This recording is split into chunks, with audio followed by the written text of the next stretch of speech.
This is Moshe. That's what you can call me for now.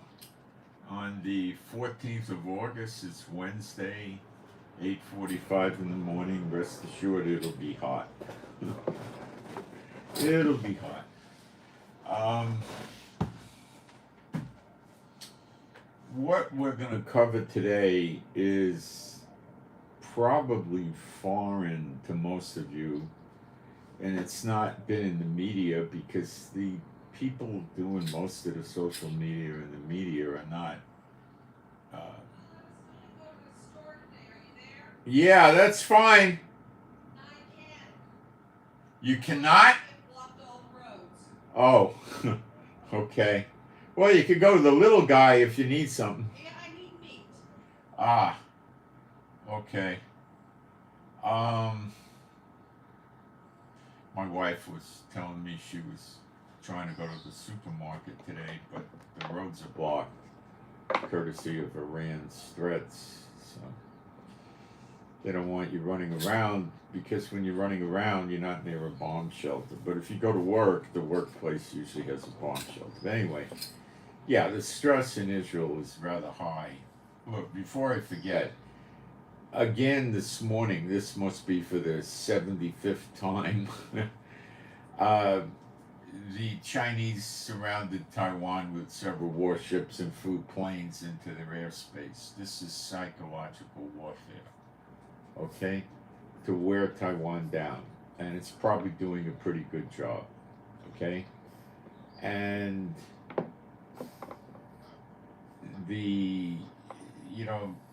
I don't want to get into too much, but the scripture says they'll come from Sinar or Sinwar. That word, whatever it is in English, means the Asia area. Okay, they're going to be returning lost tribes. Could be believers with them too, but the implication seems to be rather strong that it's lost tribes. Okay, so Taiwan could be a lost tribe. People in Taiwan think that. And I'm not going to take an issue against it because there's support in that phrase. Sinwar, I think it's called in English. All right, so back to what's going on. All right, so what you may not know yet is, of course, Iran has not attacked. And Iran has said that if there's a ceasefire reached with Hamas, they may not do the revenge attack. Okay? And Biden has said that it's his understanding that if a ceasefire is reached, Iran will put off or possibly not do their revenge attack. Okay? Now I'm going to break all this down for you tactically, the intel, war intel, as well as Bible prophecy, and show you where this can be headed. Now, I want to keep reiterating or making this over and over to you. When we read the prophecies, we see some things. What we see heavily is the end result of these wars and events. Okay, we don't see the little details that build up to it and how it actually plays out with all the details. We don't get that, okay? So you can't dot the I's and cross the T's, as they like to say, with all the little fine points based on Bible prophecy. So what we do here is we look at the current events with flexibility. We have to be prepared to bob and weave because, as I've said for years, there'll be a whole lot of unexpected events going on. God will keep them off balance, okay? And we just got to watch for the appearing of the sign of Son of Man, which is the next big event, and that appears to be strongly tied to Zechariah 12, which is Israel's next war. No legitimate Bible teacher can tell you that Gog and Magog is coming right now, because it says in Ezekiel 38, Israel's living at peace and safety without bars and walls, and the enemy comes to gather great riches, cattle, silver, gold. Israel is busted up poor. 28% of Israel lives at the poverty line. You gotta understand that. We're paying almost $9 a gallon for gas. Income taxes, if you're making anything, realistic, you're paying about 50% income tax. There's a 17% tax on goods and services, called the VAT, on top of that. Okay? Real estate, courtesy of Netanyahu, in his 20-something years of reign of horribleness, has been, it's elevated so high, it's insane. Of course, more to live here than America, and the wages that people get are much less. Okay? And I have issues because I'm trying to work on offerings, and here I am, a Jew, a Levite, a Kohanim, or a priest in Israel. So the church rejects me because their doctrine is the word of the Lord shall flow forth from the heathen nations. And they're waiting to get raptured up, and while Israel takes the mark of the beast and gets their heads cut off one way or the other, doom and gloom on Israel, and then come back as gods and reign over Israel with the rod of iron. The verse that they used, which they never bothered to read, apparently says that the Messiah, Yeshua HaMashiach, will reign with a rod of iron over the nations, not Israel. But, leave it to them. They don't understand the differentiation between the appearing of the Son and the Son of Man and the actual return to earth with New Jerusalem. They are not taught that, and they've never seen the difference, but it's right there in their face. But they reject it. Okay? All right, they are into replacement theology. How many of the churches are into this? Well, some way more than others, but probably 99% of them are, or more. Okay? Really? Yeshua 4 times said that all that the Father gave him, he'll raise up on the last day. Simply put, there are no more days. It's after the millennium's over, after Satan's released and all that. And he says it 4 times. Where? John 6:39, John 6:40, John 6:44, John 6:54. 4 times Yeshua said there's no left behind rapture. And there's not multiple raptures. What kind of nonsense is that? Okay? They probably use, the more astute deceivers use the appearing of the Son and the Son of Man as some sort of, I don't know. Look, I can't sit here and go through their doctrines because they've got a multitude of them. They all conflict with each other, yet they all accept the other person's viewpoint as real. And this is called variance. And they also follow what's called seditions, which is divisions, which is denominations, which each have their different doctrinal statements. So the scriptures in Galatians 5:19-21 says that those that do variance and seditions will not inherit the kingdom of God. It's right there. Why don't you read it? Galatians 5:19-21. Look up the word seditions. Look up the word variance. It's a perfect match to the church world. I'm talking 2 billion people. But Moshe, you're crazy. How about the scripture that says, broad and wide is the road to destruction, and many be that find it, but straight and narrow is the correct path, and few be that find it. So does the church world not kick against that scripture too? So enough on that. So Iran, I'm going to break down what Iran is up to, why it happened. We're going to talk about Russia and China, and where I'm going to give you a look at what's going on in Israel, how do people feel, and all of this. All right.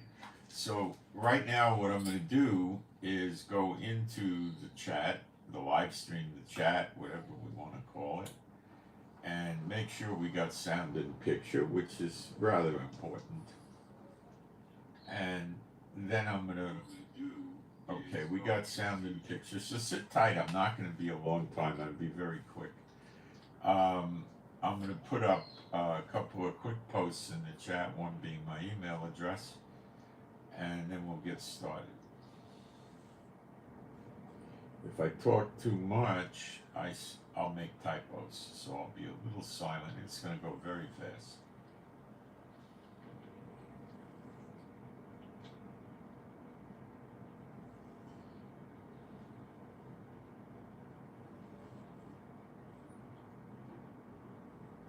You're going to hear news and news analysis that you're not going to get on the other social media.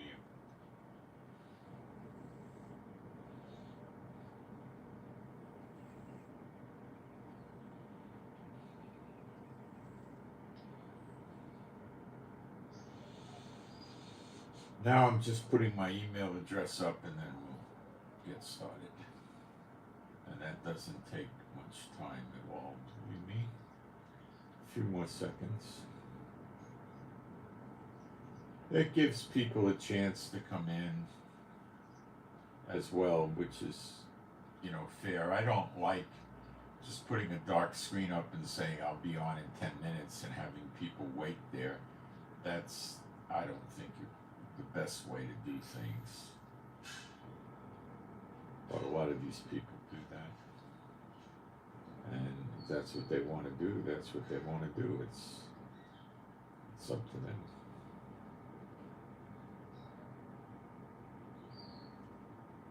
Okay. I am finished. Well, we had a few people leave. That's fine. They're not serious. A lot of people come in and they want intel from Israel, but they don't want to hear about the Bible, or they just want to hear what the church doctrines are. So their whole theme is we fly away any day now.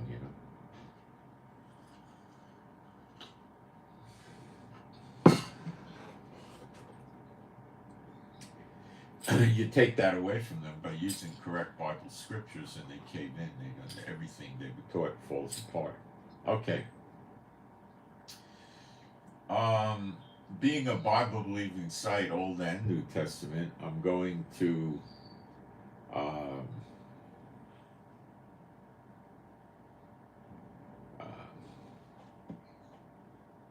do some praise now. There is no God like Jehovah. There is no God like Jehovah.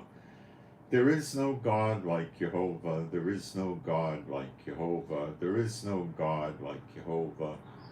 There is no God like Jehovah. There is no God like Jehovah. There is no Messiah like Yeshua. There is no Messiah like Yeshua. There is no Messiah like Yeshua. There is no Messiah like Yeshua.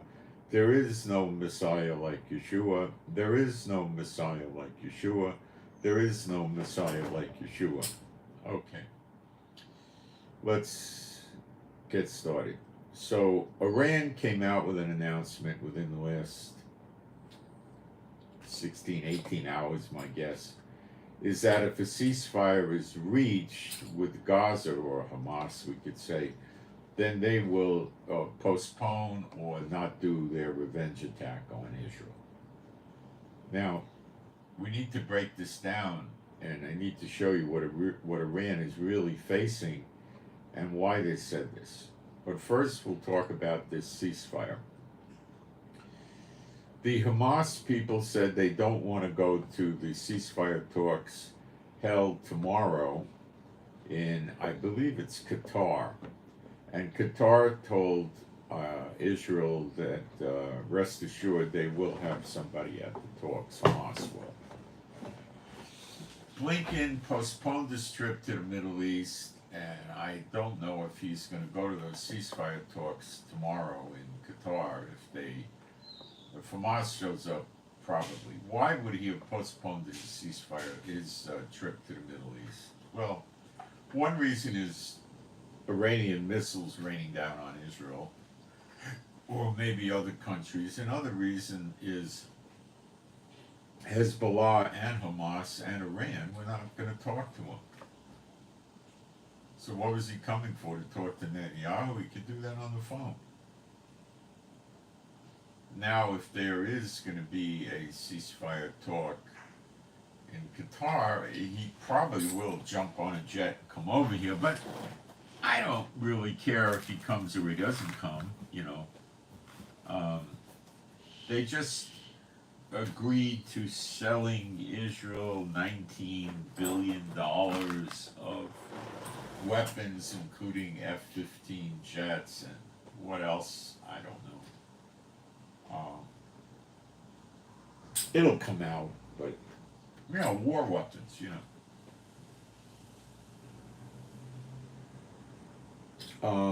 That's not, I don't think, going to be immediate delivery. I could be wrong. They could deliver F-15s out of inventory. I don't know.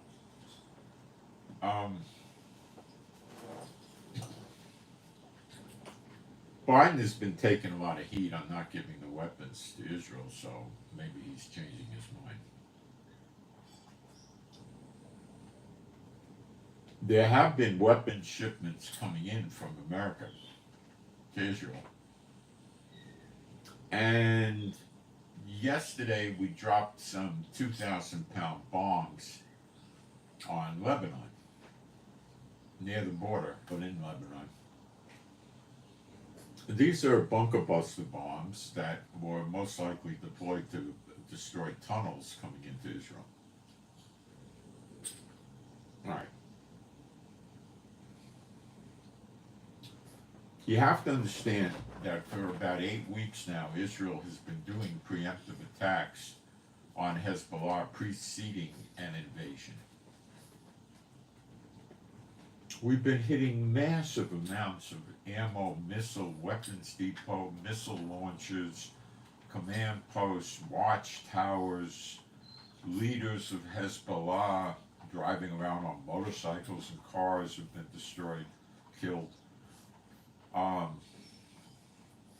We've been doing psychological warfare by repeatedly, day after day, flying F-35s at low altitude around Lebanon, including Beirut, and breaking the sound barrier, making sonic booms, which sound sort of like an explosion, and they rattle the windows, the dishes, the shelves, stuff like that. So, to the uninitiated, it would be an explosion, of a bomb or something. And what Hezbollah has done is receded back. They've moved most of their, what they consider valuable, and I would say remaining resources to the Beirut area. And we've hit them up in the Beirut area too. So,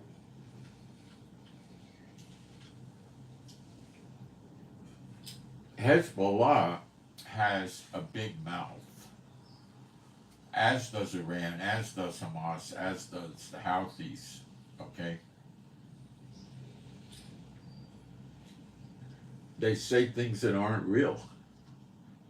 They hold themselves out to be oh so powerful.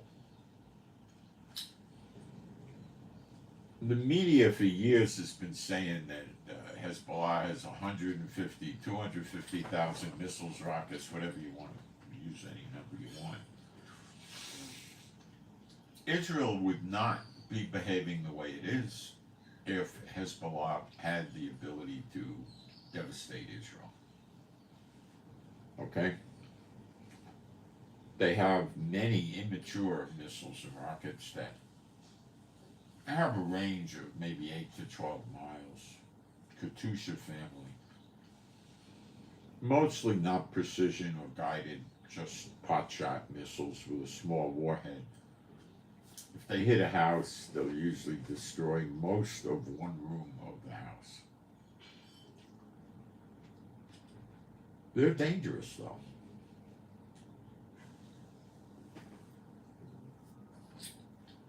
They threaten and they threaten and they threaten and they withdraw back to Beirut. They're playing the human shield game with the citizens of Lebanon, who will suffer, according to Bible prophecy, too, for letting this happen all these years. Biden does not say anything about Israel using restraint in Lebanon. Have you ever heard it? Have you ever told him to tell Israel to back off? No, he doesn't care. He wants Lebanon out of the picture. The Hezbollah, not the country. Why? It's not hard to understand.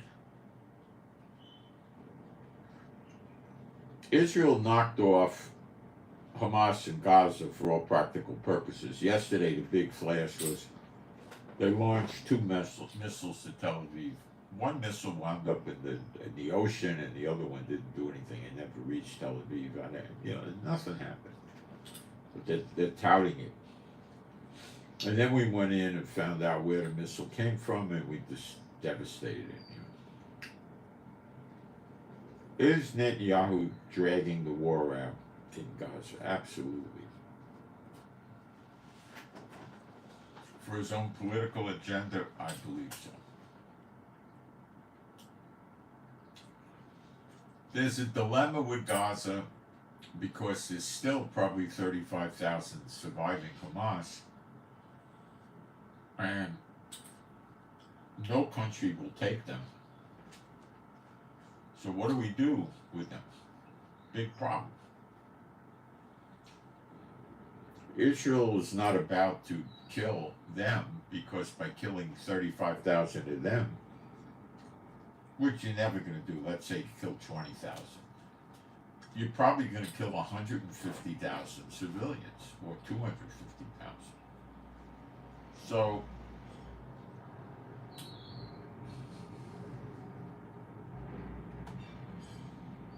just carpet bombing Gaza, which is what Putin or China would do, what North Korea would do, we're not going to do with Netanyahu.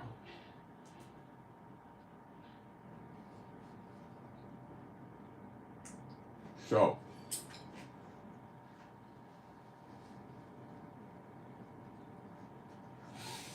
Netanyahu has never come forth with what's called a day after plan about what they're going to do with Gaza when they've, finished decimating Hamas.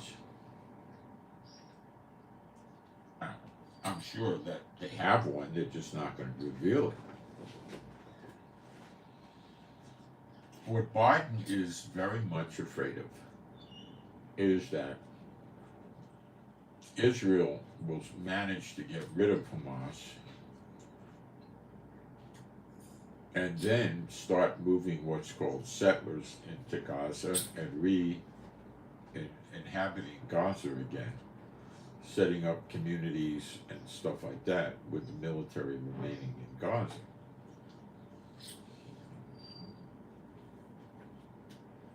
This would be fulfillment of Bible prophecy. They shall swoop down on the heads of the Philistines, is the scripture.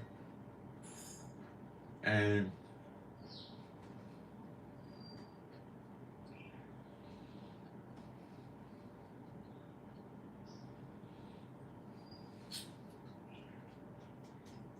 Biden and the nations are all under Satan. He's the God of this age. They say world in the English. The word is ion. In Greek, it means age. And they're not going to let that to happen. They're not going to want that to happen, but Netanyahu seems to want it to happen.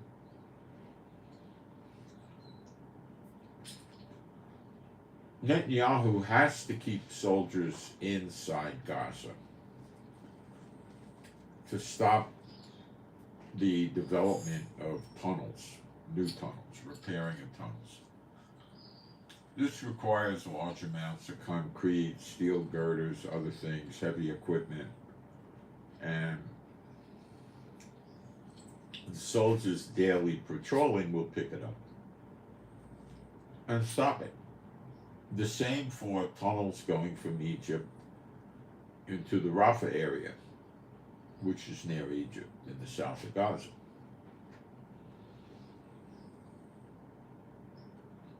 So Hamas knows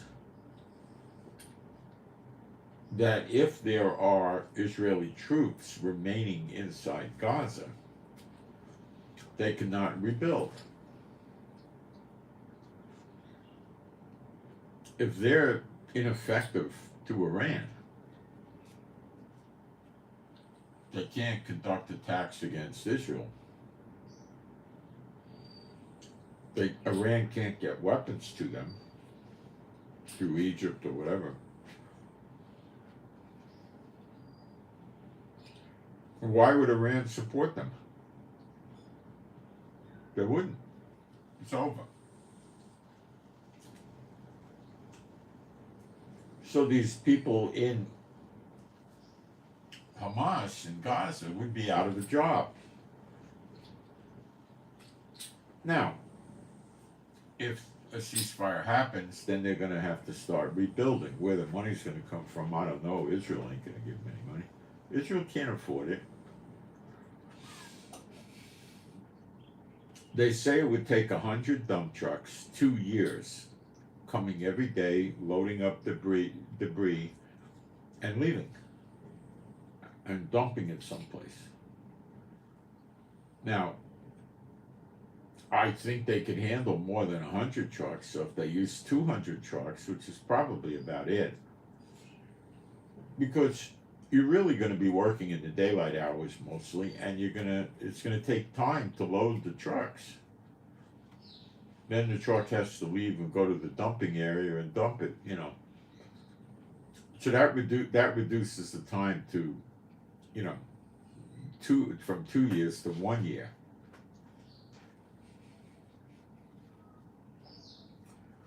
And things will not work efficiently in Gaza, so you could probably say it would take about a year to get just the debris out of there.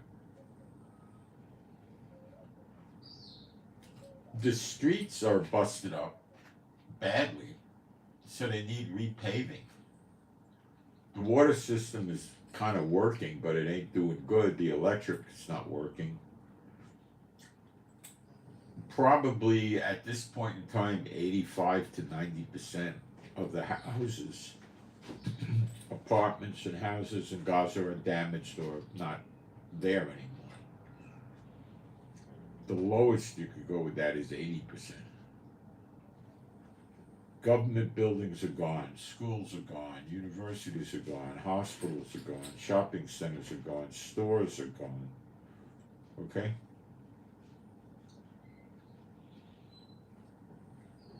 The people are in tents. And Hamas has consistently stolen the humanitarian aid to make sure they have plenty of fuel, food, water.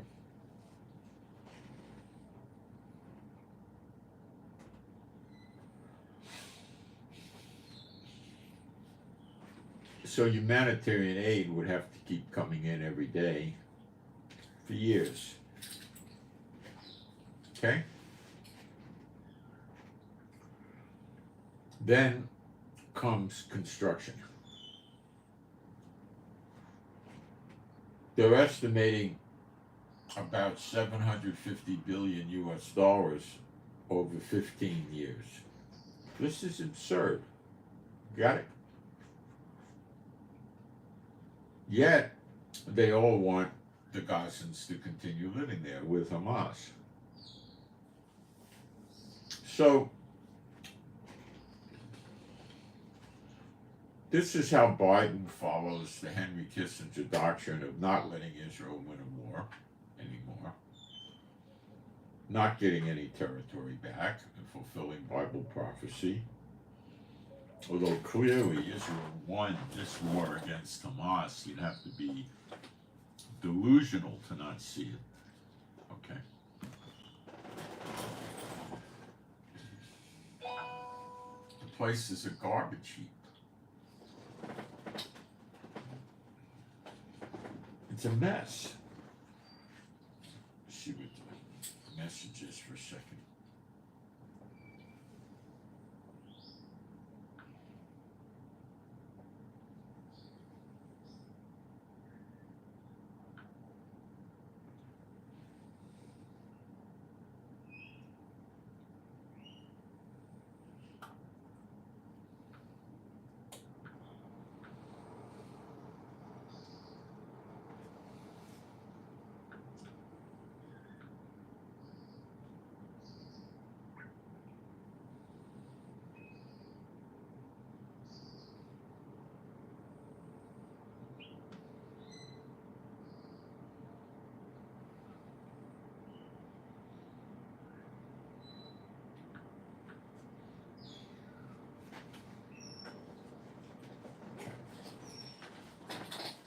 Now, what Hamas will do, if construction companies come in there and start building, is they're going to shake them down for protection money.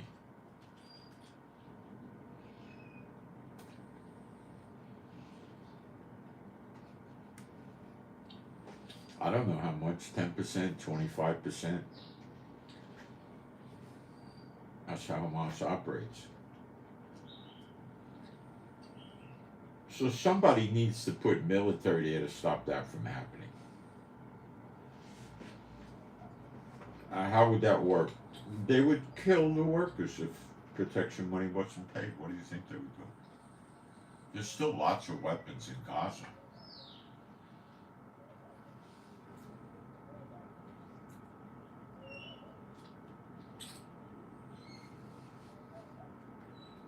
Israel wants to build about a 1 mile deep buffer zone all around the Gaza border with Israel. So there's a 1 mile zone that's no man's land, Gaza territory, that nobody could go in.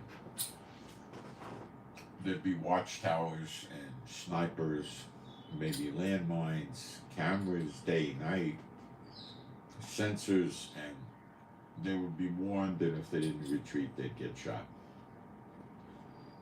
That would be to give assurances to the settlers that down there, or the people that live in the south near Gaza, that there wouldn't be any more incursions. Okay?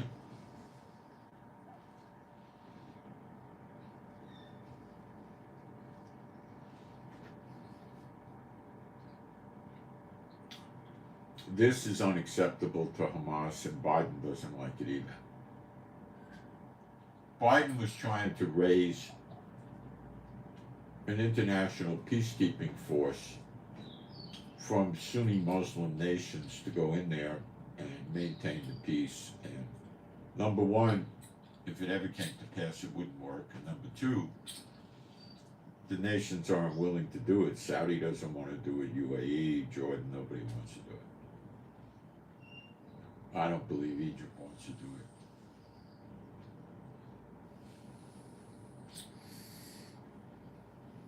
Biden could say we'll put American troops in there, but then the Muslim world would rise up against him.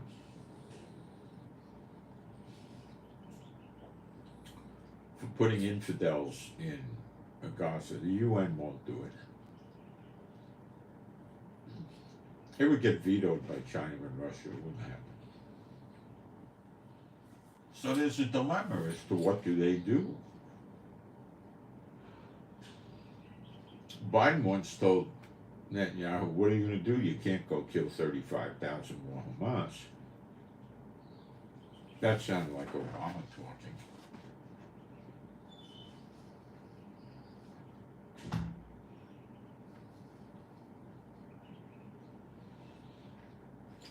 So Israel is thinking, if they put settlers in there, they'll build communities, start with agriculture, and they'll fence the communities in. The people in the communities will do patrols day and night. They'll have private security people from Israel that are ex-military also.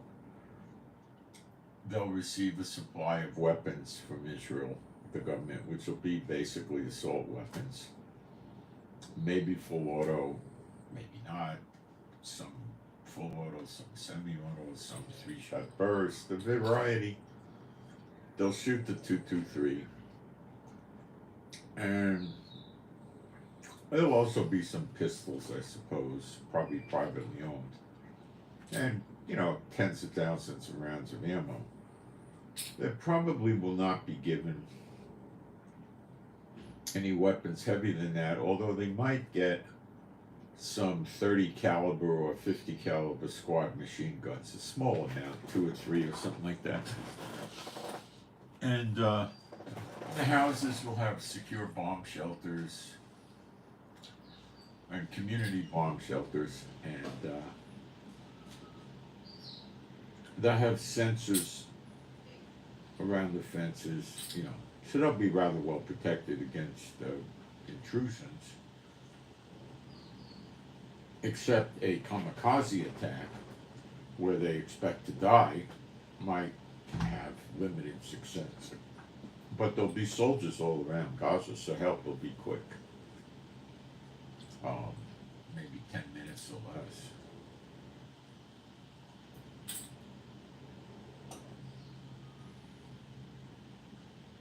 And the people that live there will be allowed to purchase pistols. So when they work in the field, they'll pack iron, The communities will have schools, small grocery stores, other little stores. They'll create bus routes, stuff like this. The land will be given to the Israelis dirt cheap or free. I don't know, it'd be not very cheap to live there, extremely cheap. But we don't know if this is going to happen. This is how it works. Communities will usually have a big gymnasium. We'll have the soccer field. They'll have basketball courts. Generally not a baseball field. Probably a gym to work out and a swimming pool for sure. It could be inside pool, outside pool, both. Jacuzzi, probably not. They'll have a school there for kindergarten. The kindergarten in Israel is 2 years. Gan Hova, Gan Yeladim. It's a 2-year thing. They teach reading in the kindergarten. And probably go up to about grade 6 or maybe grade 8. And then the high schools they'll be bussed into from several communities, and they'll have guards around the high school. It'll be secure with fences and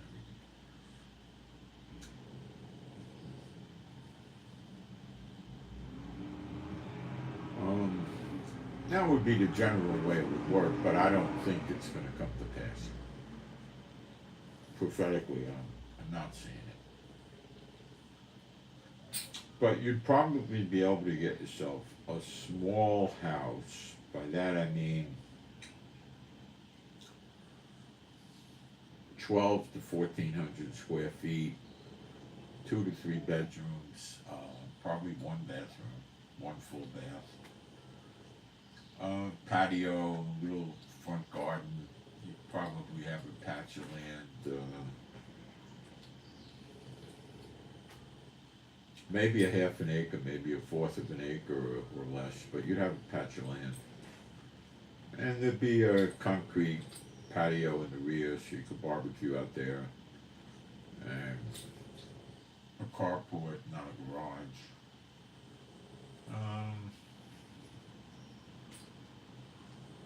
They'd have internet, they'd have telephone, they'd have everything, okay? But I don't think it's going that way.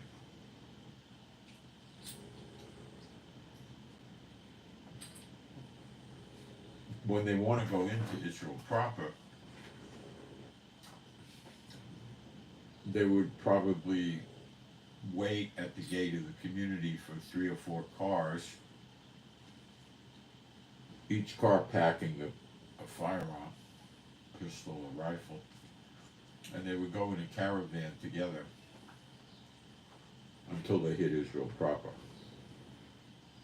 That's how it was done in the past. So you're not going to ambush a single car. You're going to ambush 3 or 4 cars, or maybe 7 or 8, or 10 or 12 that all got a gun in them, and that's a lot of firepower. Mostly assault rifles in cars. And the cell phones will call for help. The helicopters could come. It's not going to be a great idea to start ambushing them.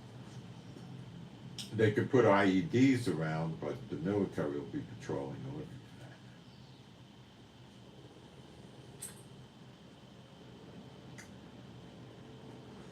for that. The community will have a dental office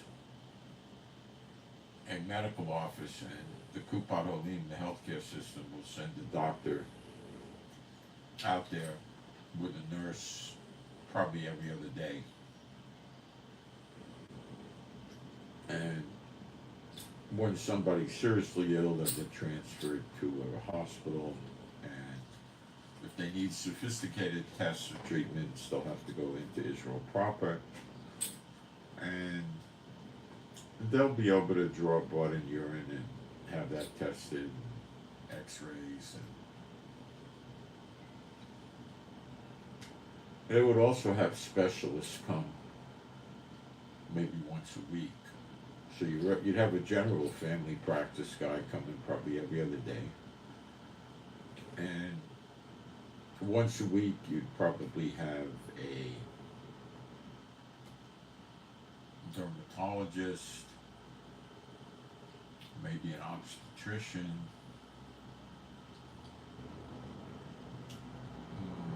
internal medicine possibly,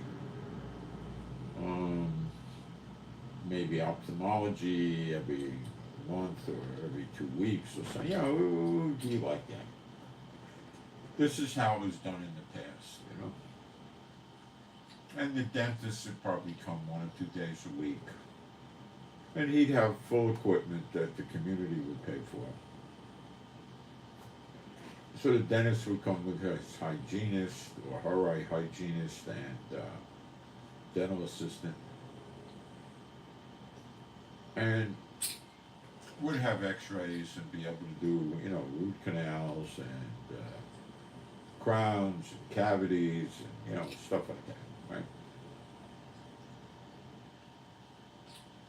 They might have a periodontist or an endodontist come for more serious dental procedures, maybe once or twice a month.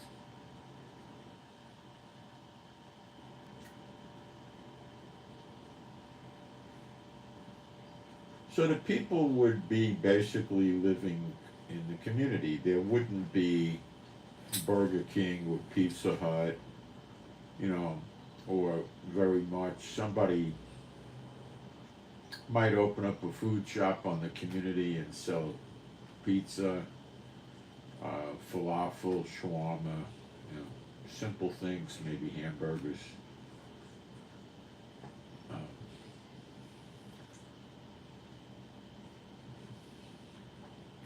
There wouldn't be much going on in terms of recreation. They would have synagogues there too. The rabbi might live there, or he might just come 2 or 3 days a week. I don't know.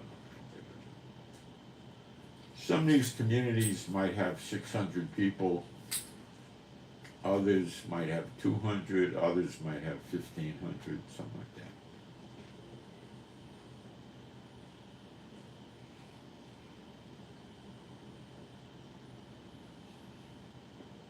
When the doctor comes, he might go to one community in the morning, or go to another community in the afternoon, the same with the dentist, you know, stuff like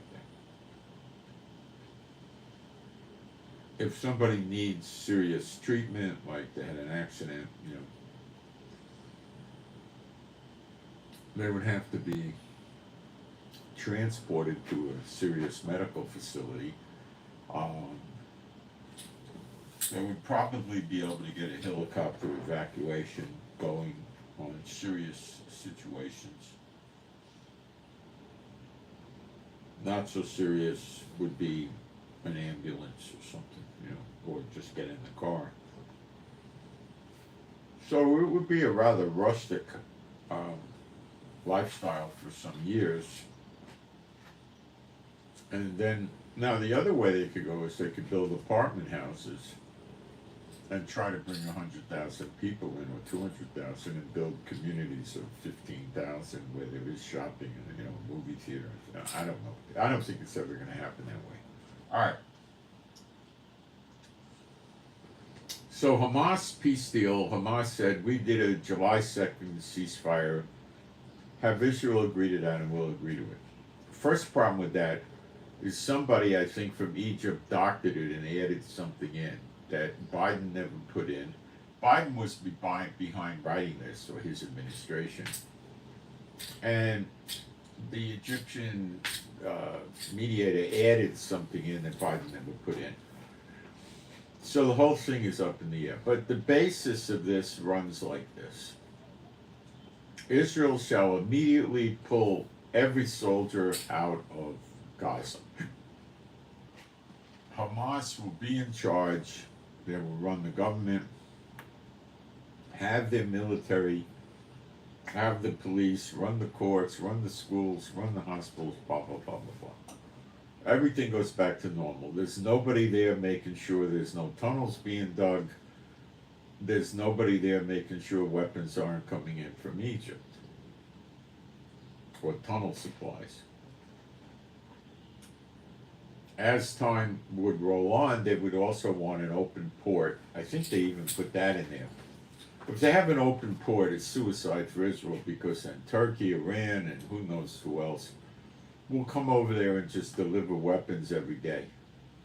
And they'll wind up with 250,000 missiles and rockets, and one day we'll wake up and they'll devastate Israel. What do you think's going to happen?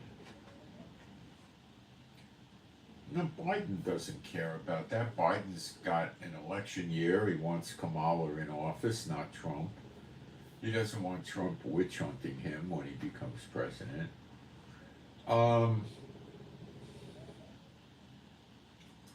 And, you know, Obama used to tell Israel there's all kinds of things we could prevent that with. Well, yeah, there are, but they don't want to take those measures. And that means that the military has to stay there forever. Now, that means that they're of no value to Iran, and their paychecks are gone, and they're going to have to get jobs in construction work rebuilding Gaza. And that is something that they don't want. So, the only way to make this work is to get Israel to agree to it. Biden can't make Hamas change their mind. Maybe he could modify a point or two. Now, with the hostages, this is even worse. Hamas said, we're not giving any hostages out until Israel's completely out of Gaza. You see, they want to run around telling the world we won. How could they say that? The place is in shambles. But that's what they want to do. Now, Biden wants to make sure Israel doesn't win. Israel is not, under his watch, as he sees it, going to get any land back and fulfill Bible prophecy. So the best way for that to happen is for Hamas to stay in power in Gaza, and then Israel can't do anything.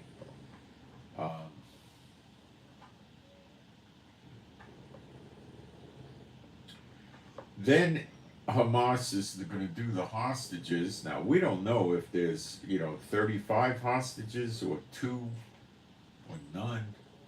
They won't tell us. We don't know. So you could be negotiating for 2 or 3 hostages or none. They might just say, after Israel's out, gee, we can't find any of the hostages. We really give you our sincere apology. They were dispersed among the people and put in apartments, and we don't know where they are. We can't find any. But rest assured, if any pop up, we'll definitely return them. What are we going to do then? Go back into Gaza? See, Biden doesn't care about that. Why would he care?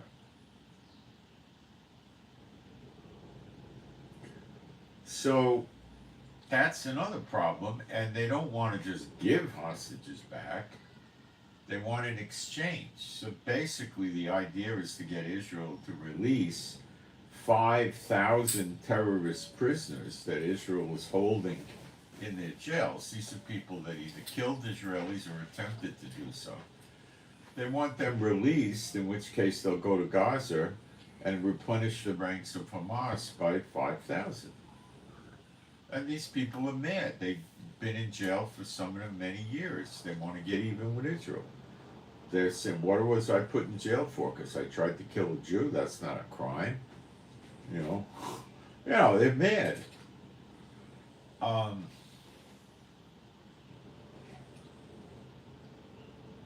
There was a phone recording from October 7th. One guy called his mother and father up and told them he killed 10 Jews, bragging about it. So that's their idea of a ceasefire, and this is the problem. Biden may very well tell Israel to accept this ceasefire or America is out. You're on your own. Do I expect Biden will do that? I think so. I'm not sure. He does want to get Iran. Okay? But he's conflicted. Now, Biden and his administration are aware, and they've said so repeatedly, that several terms of this ceasefire proposal are not reasonable. Mostly about the hostages. But Biden has no problem getting Israel to withdraw out of Gaza. He doesn't care about that. They're not going to attack Washington, D.C. He just doesn't care. Let it happen. He doesn't care what goes on. He really doesn't care. Wait a second here.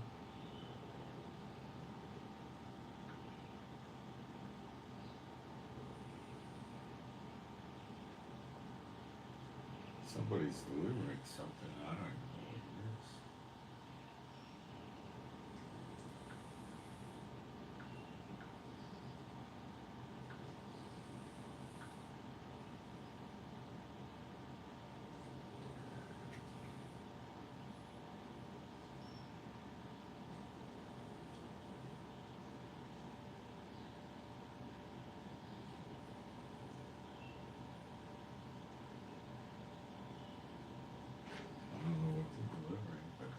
Something, I don't know.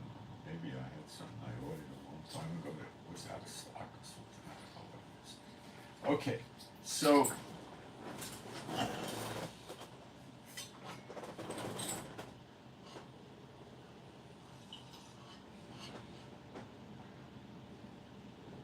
we see in Jeremiah 50:51 that America turns against Israel. Okay? And most people in Israel think America and Netanyahu cooked up October 7th by letting it happen.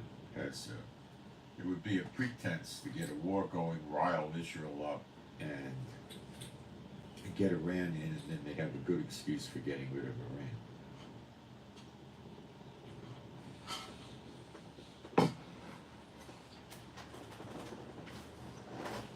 Iran wants to control the Middle East, dictate to the OPEC countries how much oil they're going to sell at what price, and with the help of Russia and China, break the back of America and Europe with getting oil to double, triple, quadruple in price and destroy their economies like America's done to them with sanctions. That's the plan. And the Biden administration knows it, and they're not about to let it happen. BRICS is a warning sign, but this is really serious. Okay, so let's continue.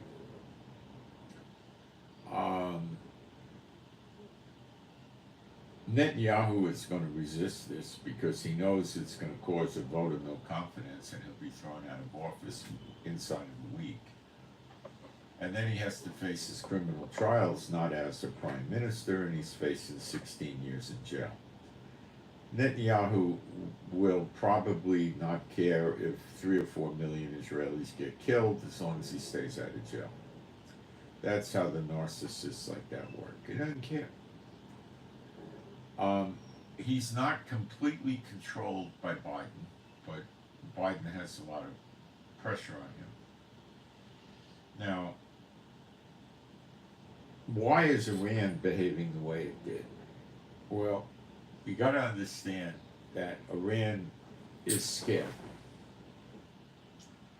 By saying, oh, if there's a ceasefire, we won't do our revenge attack, is a sign of cowardice, okay? And they're trying to cover it up, all right? This is what they're doing, and it's rather, I hate to admit this, but it's rather a brilliant idea. They know Biden's going to put pressure on Israel to do the ceasefire, okay? If there's no ceasefire, Iran's still in the crosshairs of America, but if there's no ceasefire, Israel is likely to reoccupy Gaza. Putting soldiers in there is a prelude, and then a month or two later, when things are pretty calm, they'll start building communities for Israelites in Gaza again. And he can't have that. He cannot let Israel have a victory and reclaim land. He won't do it. That's his prime directive from Satan, I believe. So, what is he going to do? Well,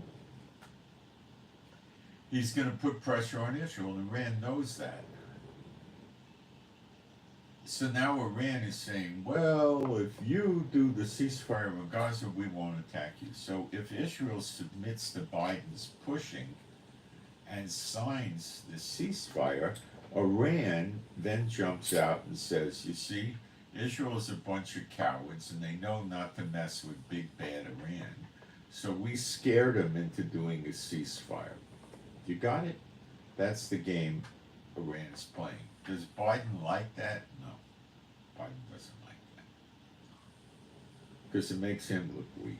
So they're taking a poke at Biden, too. Not a very devastating one, but a poke. Does the Biden administration understand what Iran is doing? Oh, they're crystal clear. They know this. And that's the game. Now, why is Iran afraid of attacking Israel? Well, we'd have to be stupid to not say there's now probably, with the ships on their way over here, you're probably at 21 to 23 or 24 ships. Iran can't handle anywhere near that. All you really need to do to knock out Iran is bring 2 aircraft carriers here, each with 4 or 6 escort vessels. But what America is worried about is Iran says they're going to attack all their bases in the Middle East if this happens. If America helps defend Israel by taking down missiles and drones that Iran launches. So where does America have bases in the Middle East? Well, they have quite a few in Iraq and Syria. They have some in Saudi Arabia. Oman, they got something in Oman, but it's not that big a deal. UAE, they got bases. Kuwait, Bahrain, and Qatar have big bases. And Jordan has multiple bases. Israel doesn't have any bases. Lebanon doesn't. Okay? So that's a lot of bases. So they got a really clean house. And you must understand that America, the UK, NATO, and many countries, the EU, South American countries, Asian countries, they're all sick and tired of the Houthis and the ship interdiction causing all the ships to have to go around Africa, which adds 5 to 7 days on the trip and a lot of expense. They're tired of this. And they know beyond a shadow of a doubt that Iran is behind this. So there's a lot of people that want to knock out Iran right now.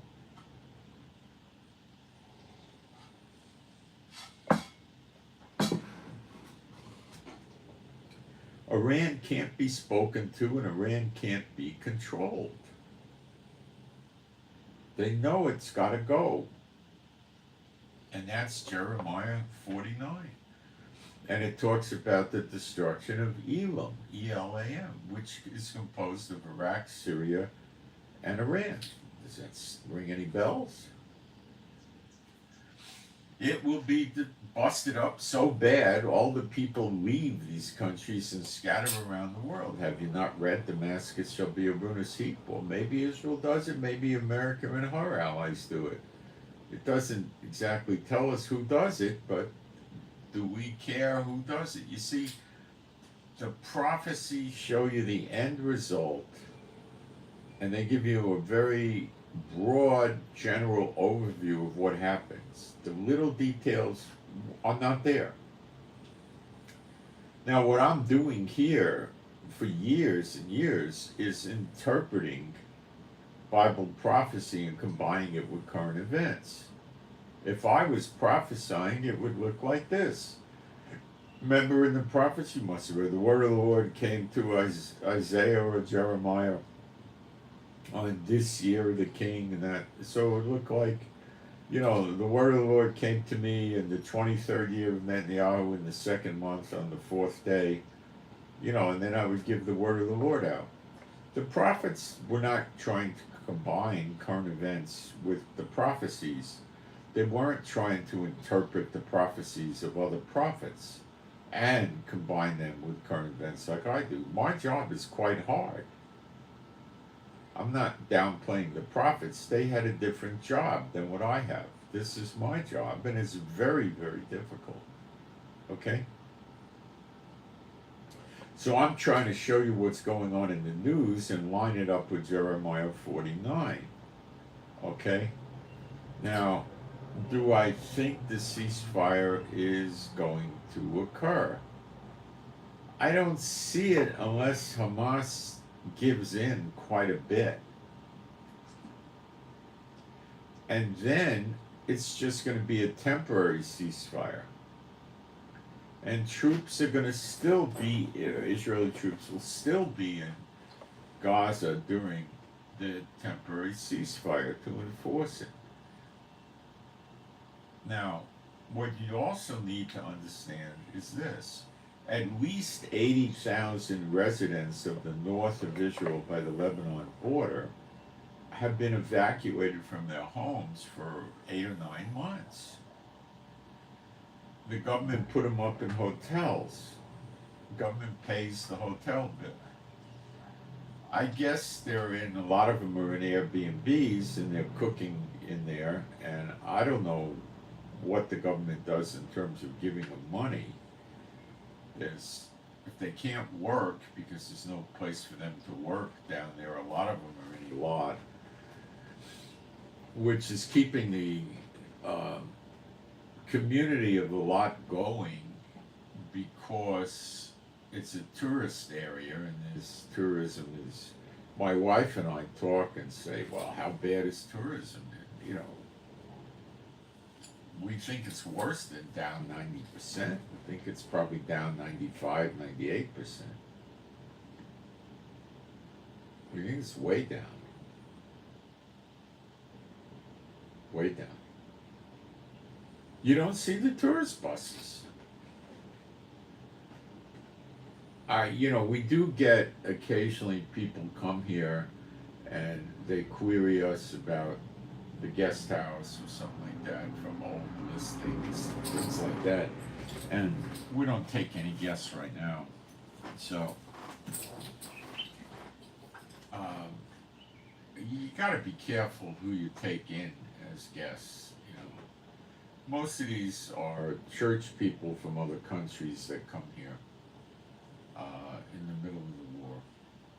And this has always been the case going back into the 80s, 90s, and maybe the 70s. People that were dedicated to Israel, church people would come here during the wars. But there's so few going on. So the economy in Israel is weakened right now. It's not destroyed, but it's weakened. A few months ago, we had shortages of different things, like you couldn't get tomato juice for a week or two. The shortages were temporary. They came back. It wasn't that you couldn't get stuff for 5 or 6 weeks or anything. Maybe 2 weeks, 3 weeks max. Mostly a week or two, which was unusual for Israel. So that was because shipments were probably being interrupted, and but we got that going now. It's you don't really notice outages going on. I know that the retail sales are very bad. very bad. And across the board on everything. So people are not spending money. I imagine new car sales are very bad. Housing sales are very bad. I don't know what's happened with rents, but they wouldn't have gone up. They might be stable or they could be going down. I don't know. I haven't looked into it.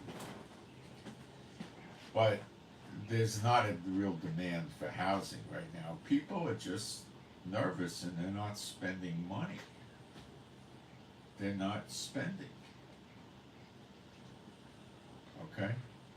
So they're not buying a sofa. They don't want to buy an air conditioner. They don't want to buy a car. They don't want to buy clothes. They're just, it's a problem. And it's 9 months, going on 10 months soon. It's not a good situation.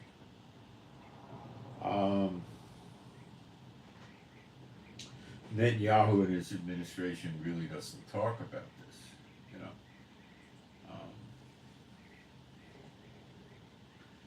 One of the bond rating companies downgraded Israel's bonds the other day. Let me see how the Israeli shekel held up to that. I've been meaning to look that up and I didn't, but it could be bad.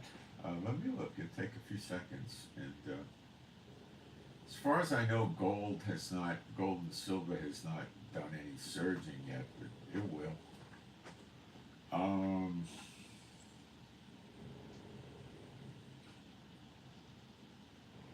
I'll take a look at the American dollar too. I haven't done that in many weeks. Now I gotta adjust this a little bit.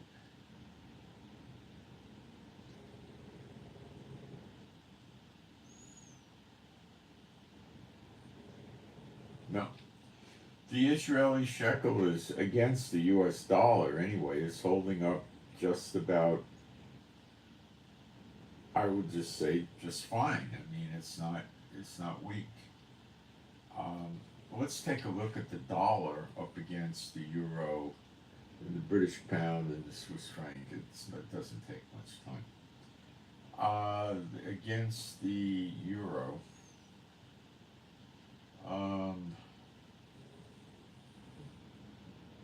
the euro is worth $1.09. That's about where it has been for a very long time. We'll try the British pound.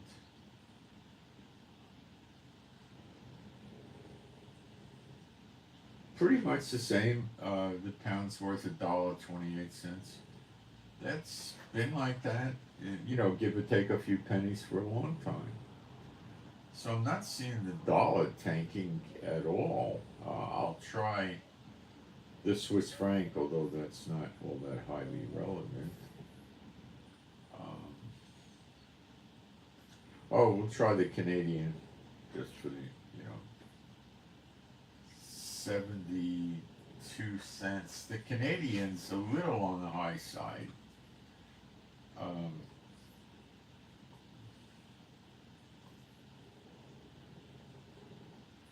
The Aussie dollar is 66. That's just about where it's been holding. 2/3 of the dollar.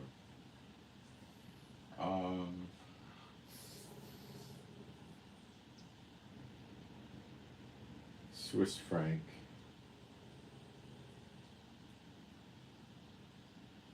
$1.15. The Swiss franc is up some. It's up, maybe 7-8 cents, something like that. Or maybe even 9 cents or something. It's doing well. Gold and silver we could look at easy enough.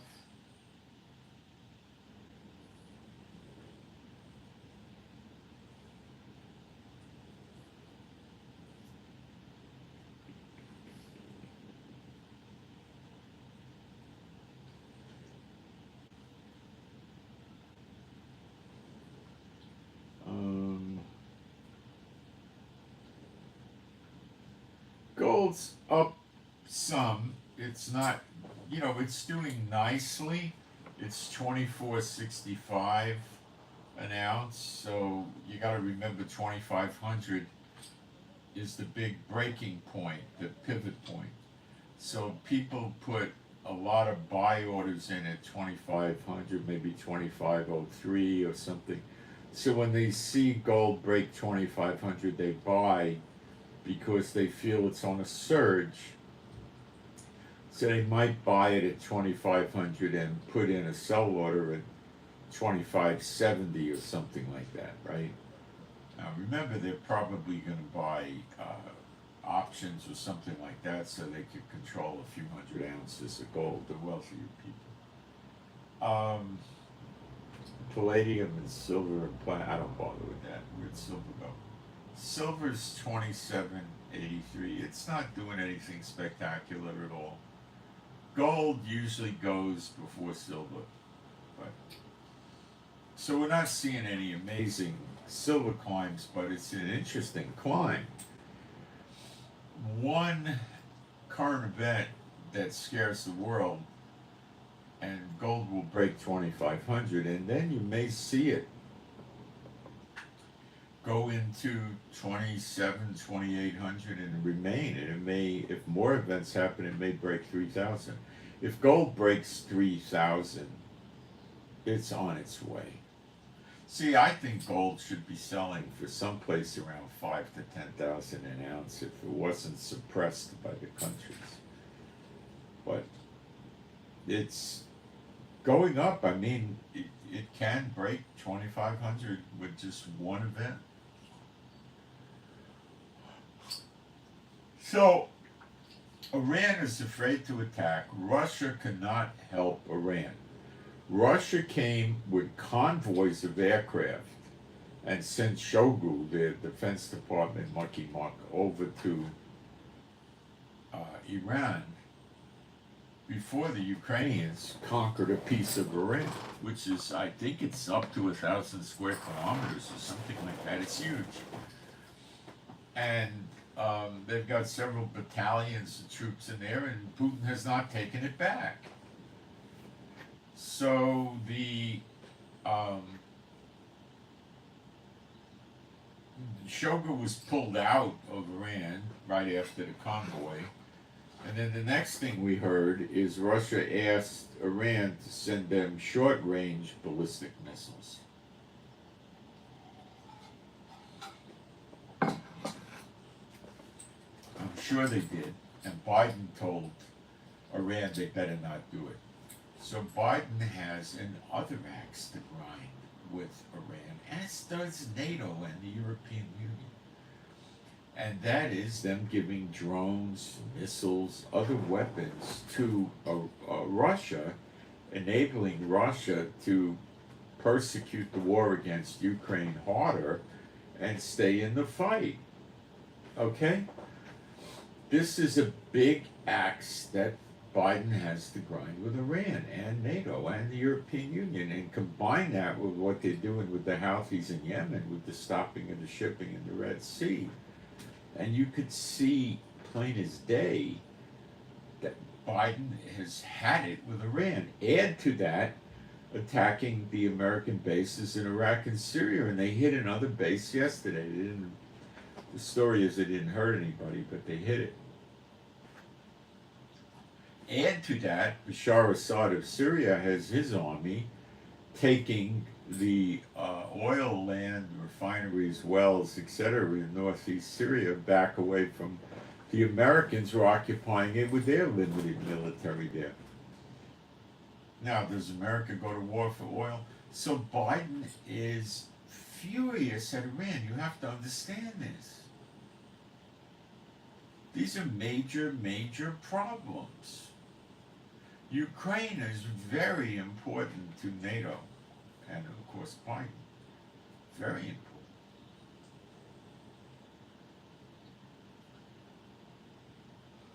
So Russia was probably telling Iran, don't worry, if they really start attacking you, I'll send a fleet and planes over there and we'll stop it. Well, Russia can't afford to do anything like that now. Do I think Jehovah arranged it this way? I think so. Russia can't do anything right now. to help Iran. Russia can't go and get itself embedded in a war in the Middle East while he's occupied by Ukraine, and the occupation is spreading. Ukraine is not just sitting there and saying, oh boy, we got a piece of Russia. They're expanding it all the time. Now, Ukraine to date only has 12 F-16s. They're supposed to have 79. So I don't know how many more days it's going to take till they get another 5 or 10, but I don't think it's going to take months. Might take a few weeks. I don't know. There's rumors that retired pilots are hiring on as like mercenary pilots to Ukraine to fly the planes because they know how to operate an F-16. But some of the pilots in Ukraine have already been successfully trained on the F-16. And not only do they have the F-16s, they're getting the American weapons for the F-16s, the bombs and the missiles, air-to-air missile, air-to-ground missiles, bombs, all that. They, you know. And if that's not enough, America's giving Ukraine longer-range HIMARS missiles and telling them, do what you want, attack Russia. Yeah, attack Russia, it's okay. The other day, 2 drones flew into Moscow from Ukraine and were attacking. And they evacuated Putin. Guys, you have to understand that Russia has a major problem. They're up to their eyeballs. And they're trying to sit there and don't make waves, don't make waves. But hey, waves are being made every day by Ukraine and NATO.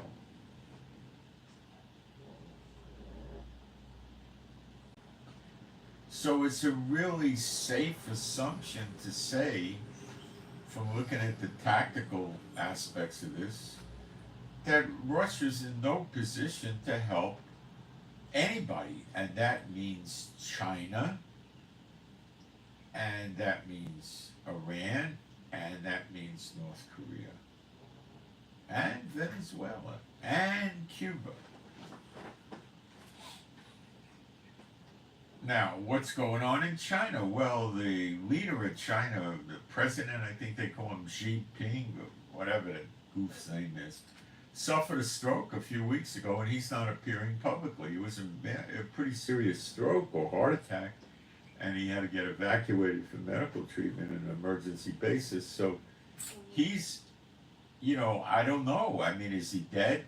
Probably they would not conceal his death for such an extended period of time. I can't give you a guarantee about that, but I don't think we would.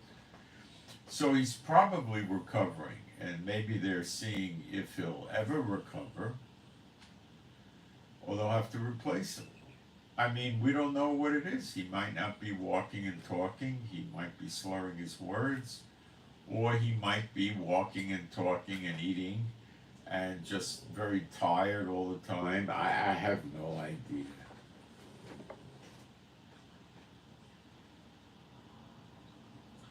So they're not going to get help from Russia either if they start a war with Taiwan and use North Korea against South Korea, because then Japan's in the war. So minimally, China would be fighting South Korea, Japan, Taiwan, all the American ships and airplanes over there with the help of North Korea. And that, I think, scares them. They would like to see Russia send 18 or 25 warships over there to give them a lot of firepower in the sea and get America to rethink what they're doing.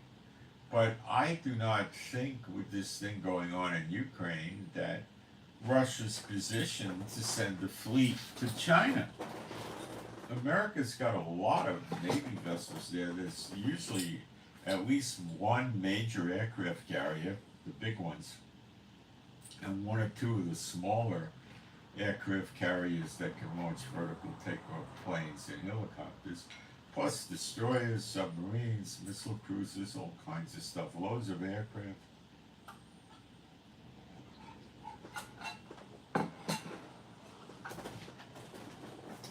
Japan and South Korea are relatively powerful countries. So, you know, China's probably sitting there and saying, gee, this is a bad time to do anything. So they're just maintaining the status quo. So they send ships and planes around Taiwan and buzz them and give them psychological warfare and then recede, like what Iran's trying to do to Israel.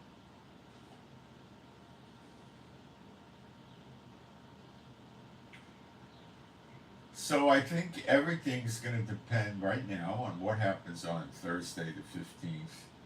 Is there a ceasefire deal, and is it anything resembling reality? And even if it's not in the real world, Biden may start leaning on Israel, and all he'll tell Israel is, look, I can't make you do a ceasefire. But if you're so selfish and you won't sign the ceasefire, and you want me to commit, you know, billions and billions of dollars of money and military resources and American soldiers to help you because you won't sign a ceasefire, no. You need to take one for the team and sign the ceasefire or I'm out. And then if America just pulls all their ships back to America, well, then what? Then Israel's on its own.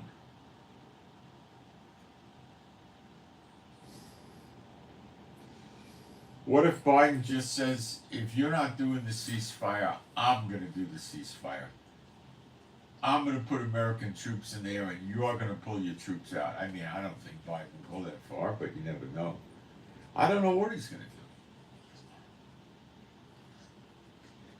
Could Biden just shrug this off and say, Hamas are crazy, you can't sign a ceasefire like this. We didn't write it, they wrote it, forget it. They're not ready to talk. Go bomb them for another week, Netanyahu. You know, he could do that too. He could. I'm not sure what's going to happen, but I would expect he's going to try to cram the ceasefire down Netanyahu's throat, because that's how he is. Let me look at the chat and see if there's any questions I'm getting. I will take questions if you want to put questions up.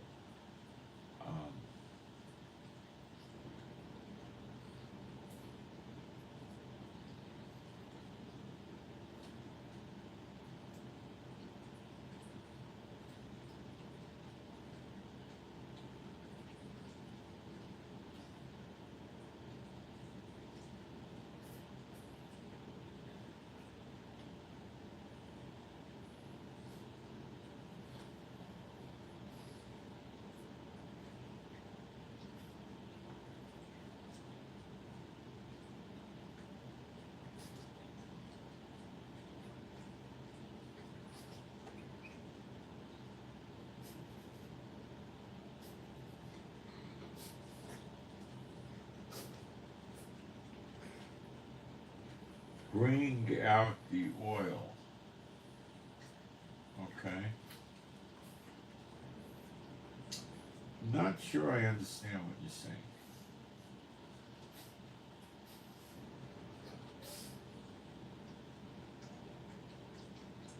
Argentina.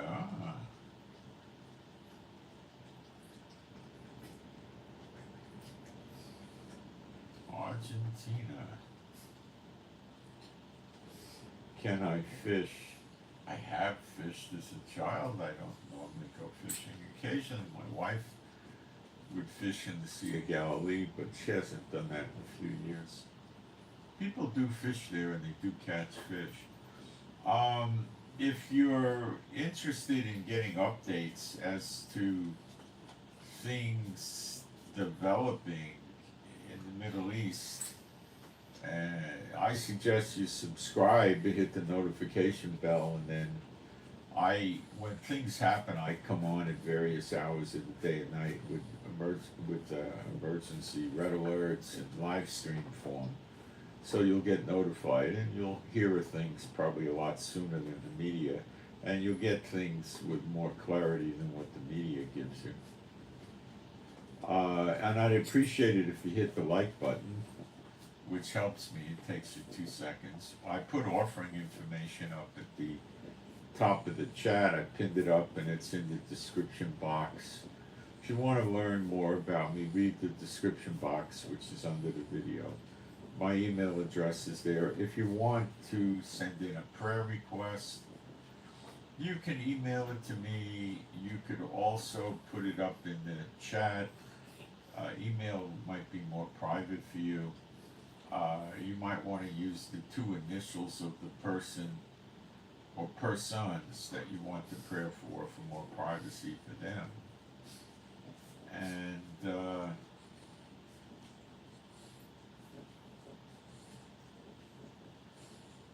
I do have a toss request, not a prayer request. Toss request for Mike, toss request. Now, if you send prayer requests in, please don't say pray for this person and then say DY or something, or give me their initial. Well, what are we supposed to pray for? See, it doesn't make any sense. Give us some specificity. But try to keep it concise, because a lot of people are listening to the broadcast while they're cooking, cleaning, taking care of the kids, at work, driving, various things. So if you put in, a very complex, long, it's very hard for them to be able to pray for you, because they'd have to stop and get a pencil and paper and write all it down. And what if they're driving? Okay. So now you understand why Iran's not attacking. They don't want to get devastated. They can't hold up against the force that's assembled against them. And that's why there was, we're going to hit this date, we're going to hit that date. And, Iran was trying to decide what it wanted to do. Okay? It probably was vacillating, going back and forth, and didn't fully make up its mind.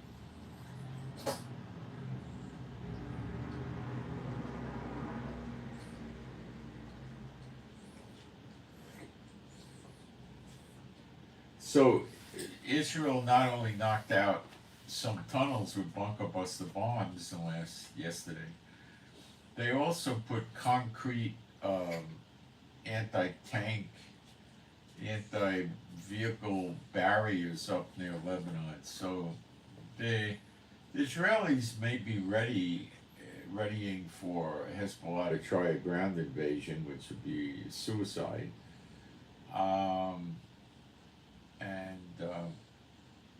They might be getting ready to go into Lebanon. I don't know.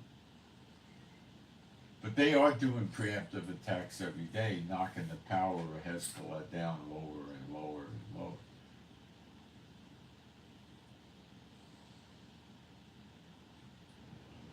I think they're getting close to invading Lebanon.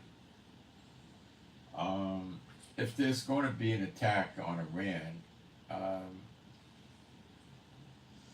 they would try to reduce the military capability of Hezbollah and the Houthis in Yemen as much as they could.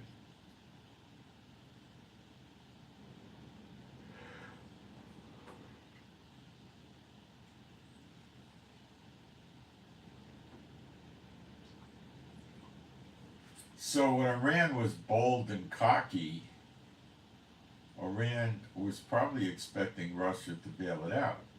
Now, China is probably unlikely to hit Taiwan right now because Russia can't come over there and reinforce them.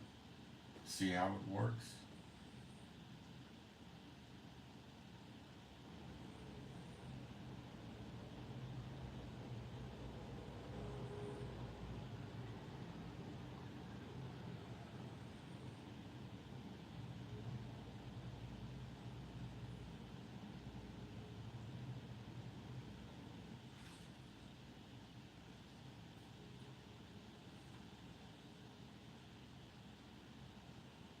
I'm going through my notes from this morning to make sure I cover everything.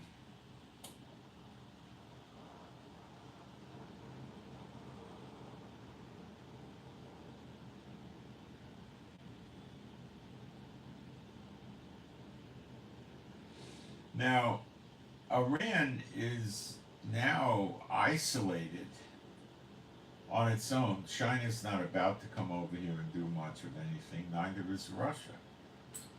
Russia's going to be tied up with this Ukraine mess for a long time, and I'm not so sure Russia's going to overcome it that easily or at all.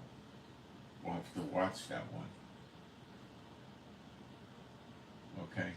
So if Biden abandons Israel, now it just boils down to Israel versus Iran plus her satellites.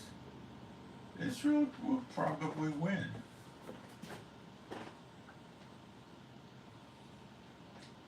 You know, Trump did a live stream with Elon Musk about, what, 2 days ago? And it was something very interesting I picked up, and you could listen to it for yourself. It was either 2 or 3 times Trump was referring to Kamala Harris as a he, H-E, he. Now, some of you know what that means. Ha ha ha. Snicker, snicker. Others of you don't, but use your imagination. Surprised that he was letting the cat out of the bag, so to speak, about that, but pretty interesting. That's breaking a rule, but Trump's a rule breaker. And Kamala looks like she's going to give him a run for the money.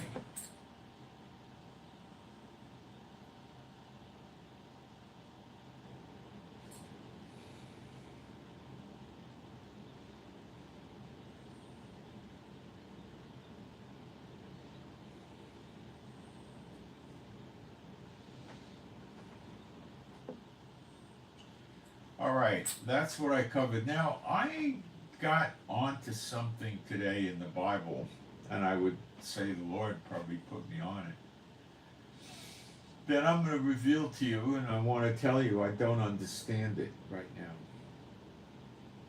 Okay? So I think there's something going on here that we have never yet uncovered. It seems to be in the realm of, we could say, spiritual warfare, but it's, I don't know what to do with this yet. So please pray that the Lord gives me the insight and opens it up to me so I could explain it to you. I do not know a great explanation for this right now. I can uncover the problem with a dilemma, but I don't have the solution to explain it. But we've been there many times, and people have prayed, and then I get it. So it's in Revelation 16:13. So what we're going to cover today is this dilemma or thing we don't understand, and I'm going to discuss some possible interpretations of it, but I don't know if any of them are correct, and I don't know.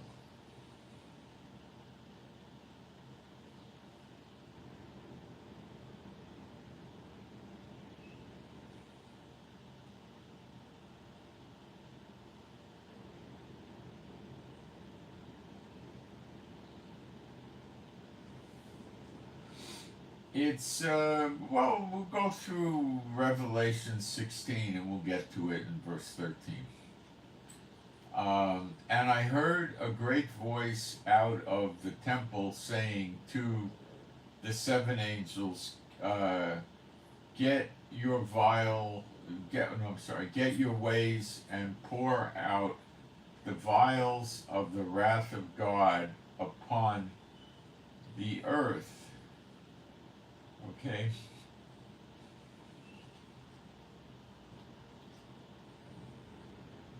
All right. And the first went and poured out his vial upon the earth, and there fell a noisome and grievous sore upon the men which had the mark of the beast,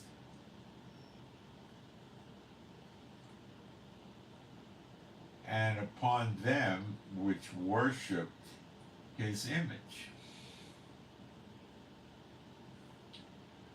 And the second angel poured out his vial upon the sea, and it became as the blood of a dead man, and every living soul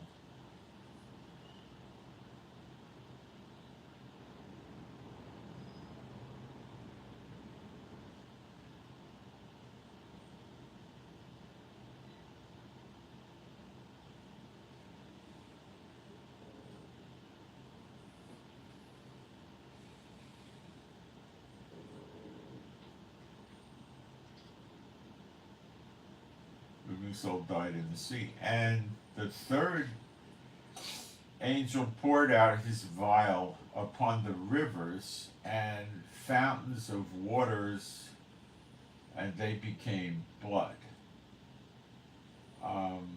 Now, when it says blood, a lot of people assume that it just means it's a red color. Well, probably, I mean, you could always leave room for that, but it probably does mean blood. You know, they like blood so much, give them blood to drink. I think it means blood. In Egypt, it meant blood. And I heard the angel of the waters say, "Thou art righteous, O Lord, which art and wast and shall be, because thou hast judged thus. For they have shed the blood of saints, prophets, and thou hast given them blood to drink, for they are worthy." And I heard another out of the altar say, "Even so, Lord God Almighty, true and righteous are thy judgments."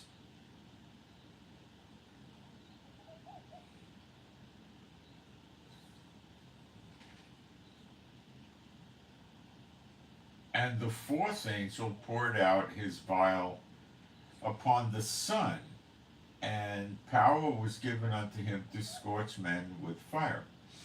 And men were scorched with great heat, and blasphemed the name of God, which hath power over these plagues, these hits. The correct word would be hits, not plagues. And they repeated not to give him glory. And the fifth angel poured out his vial upon the seat of the beast. Now, the seat of the beast is where Satan's seat is, which is in Pergamos, which is in Cyprus. You can derive that from reading Revelation 13:1 and 2, when you read that Satan gives the beast his seat, his power, and his authority. And Revelation 2, verse 12, tells you Satan's seat is in Pergamos, which is where he dwells, and that'll be important for a little later on, too. Upon the seat of the beast, and his kingdom was full of darkness, and they gnawed their tongues for pain, and blasphemed the God of heaven because of their pains and their sores, and repented not of their deeds. And the sixth angel poured out his vial upon the great river Euphrates, and the water thereof was dried up, that the way of the kings of the east might be prepared. And I saw, now this is the problem area. It's not a problem, it's a lack of understanding, to be frank about it. And I saw three unclean spirits like frogs come out of the mouth of the dragon, and out of the mouth of the beast, and out of the mouth of the false prophet. So, for they are the spirits of devils, working miracles, which go forth unto the kings of the earth and of the whole world, to gather them to the battle of that great day of God Almighty. Behold, I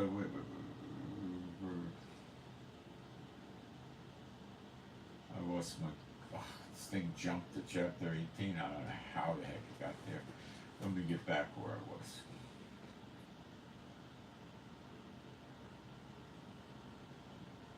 Behold, I come as a thief. Blessed is he that watcheth and keepeth his garment, lest he walk naked and they see his shame. And he gathered them together into a place called, in the Hebrew tongue, Armageddon. It's Har Megiddo, Mount Megiddo. They call it Armageddon. They don't know Hebrew. And the seventh angel poured out his vial into the air, and there came a great voice out of the temple of heaven from the throne, saying, It is done. And there were voices and thunders and lightnings, and there was a great earthquake, such as was not since men were upon the earth, so mighty an earthquake and so great. And the great city was divided into three parts, and the cities of the heathen fell, and great Babylon came into remembrance before God, to give unto her the cup of the wine of the fierceness of his wrath. So we got to deal with the Babylon too a little bit here, don't we? All right. And every island fled away. The mountains were not found. And this would be, I guess, the great day of the Lord. And the great Babylon, I believe, would be the beasts where he is. Because America's the daughter of Babylon. This is the great Babylon. And then you have mystery Babylon, which is really means secret Babylon. And there fell upon men a great hail out of the heaven, every stone about the weight of a talent. And men blasphemed God because of the plague of the hail, for the plague thereof was exceeding great. Well, we don't read about anything like that when the daughter of Babylon gets destroyed. So my point here is going to be, Satan, the beast, and the false prophet have unclean spirits in them that come out and run around working miracles. Now this is got, I don't understand this. Maybe it's just very simple and it is what it is. Satan is clearly called the dragon in the Bible, in many places. So, how does he have an unclean spirit? He is an unclean spirit. Is this something new that I never realized before? I've read this, but it never really grabbed me like it did today. So, does that mean we can, now you'll laugh, does that mean that we can cast the unclean spirits out of Satan? Or unclean spirit out of Satan? Well, I say it's worth a try, wouldn't you? I don't know. I mean, what's the harm in trying? That'd certainly make him weary, that piece of garbage. He makes us weary, make him weary. Bring the fight to him. And, God doesn't like the fearful. The fearful aren't going to make it into New Jerusalem. Why be fearful? Go attack Satan. See what happens. I don't know what'll happen. I'll try it, though. The beast is, as far as I know, not out on earth yet, so I don't know what's the point of attacking him there, and the same with the false prophet. The beast comes out of the sea, and the false prophet comes out of the earth. Interesting. And then we, need to also take a look at who the heck is Leviathan.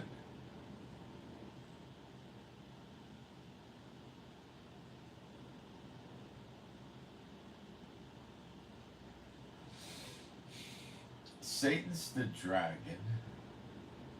He was cast out from heaven. He's not a man. How come he has unclean spirits in him when he is an unclean spirit?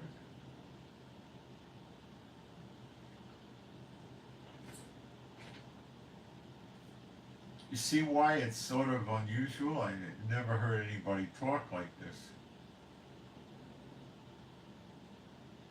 The explanation could be very simple. He just has other unclean spirits inside him. I mean, that could be it. The beast is Apollon or Abaddon, so it's a high-ranking angel. So he also, that's what Satan was, so he could also have an unclean spirit in him. And the false prophet could likely also be some top-level fallen angel, and he has in there. It may be very simple like that. Or it might be more to it. I'm starting to think it's just simple. I was trying to run theories about the dragon not being Satan, but it's impossible. So many places Satan's referred to as the dragon that you just can't make a doctrine like that. It's foolhardy. There's numerous scriptures that oppose that line of thinking. You can't go there.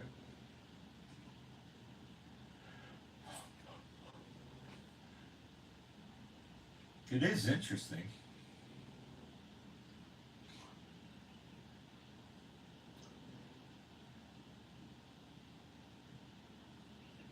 Pray we get more insights into this. If there are, there may not be. There may not be.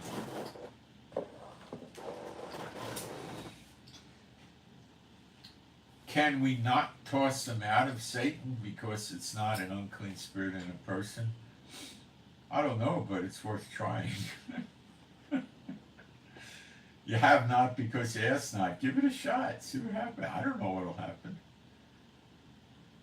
Nothing by any means will hurt you. That's from Luke 10. He's not going to be able to do anything to you. Either it'll work or it won't work. I don't know what will happen.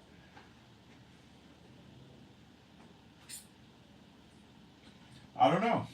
I thought you'd appreciate that. And maybe there's not much to it other than what I said, or maybe there is. I'm unclear, guys. So let's see.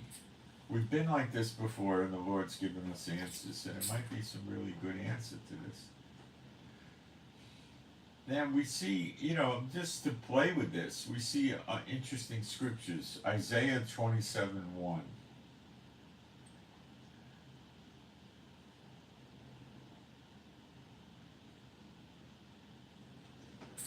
In that day, Jehovah with his sore and great and strong sword shall punish Leviathan, the piercing serpent, even Leviathan, that crooked serpent, and he shall slay the dragon that is in the sea.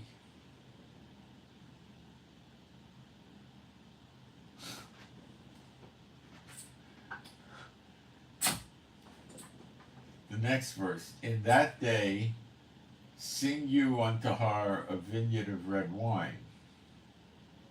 I, Jehovah, do keep it, I will water it every moment, lest any hurt it. I will keep it night and day.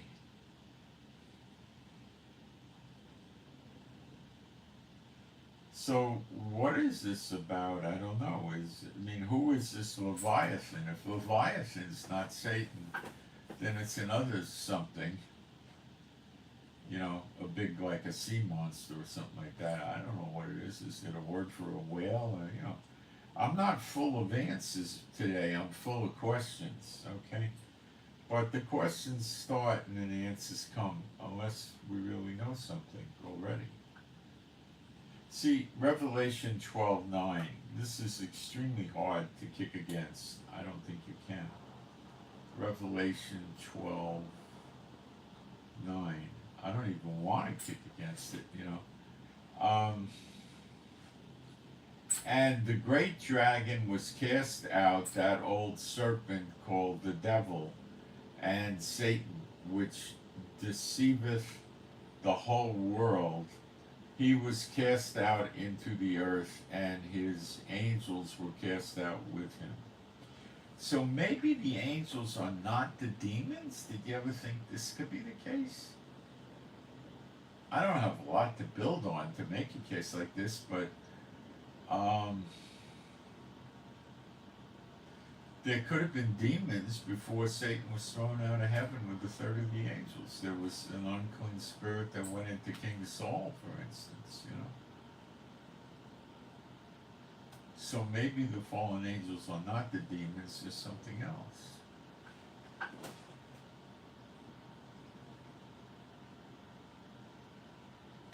That seems to make sense.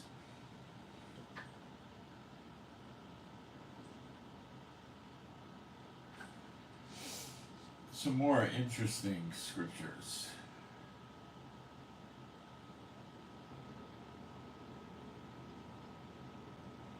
Now we see the beast come up out of the sea like Leviathan, but I don't think he is Leviathan.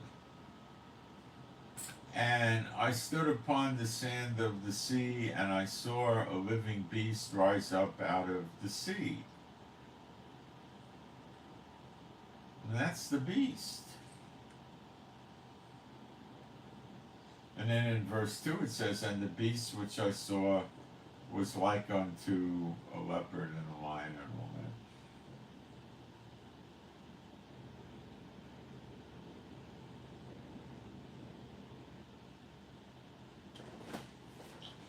But I don't think so, because the beast is Apollon Abaddon, not a fish thing. See, this is kind of becoming a little bit of a mystery to me. And I think when we pray about it, that the answer comes that we'll have a greater understanding of some things, possibly spiritual warfare. Isaiah 51:9. It all starts with questions, doesn't it?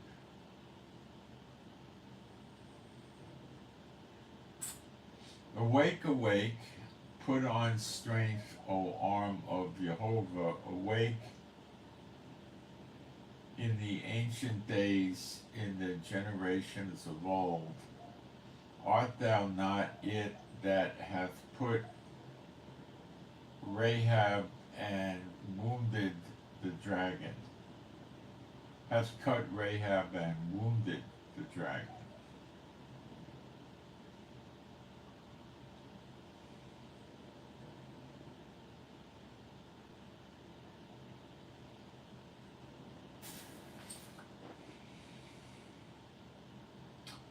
Interesting. Who wounded the dragon? Ezekiel 29:3.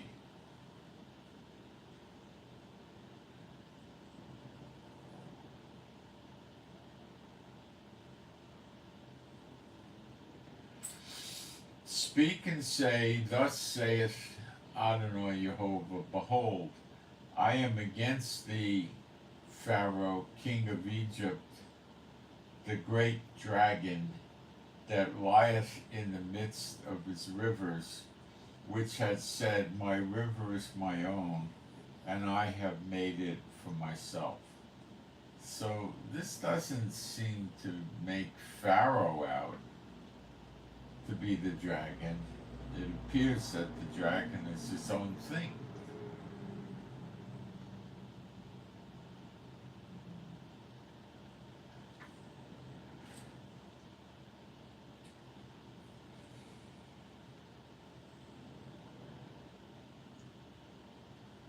Now, let's do Job 41. This you're going to find interesting, I think.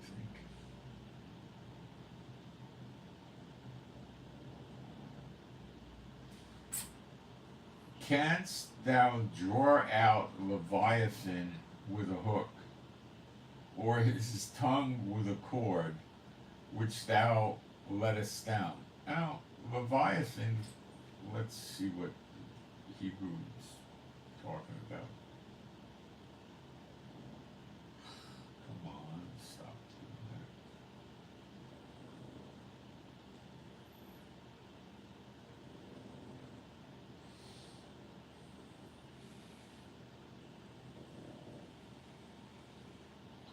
Strong's is referring to it as a serpent, a crocodile, another large sea monster,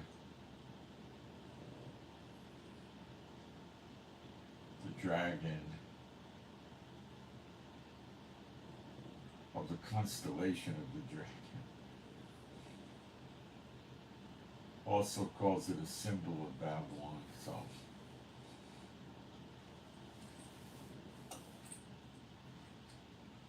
can thou put a hook into his nose, or bore his jaw through with a thorn?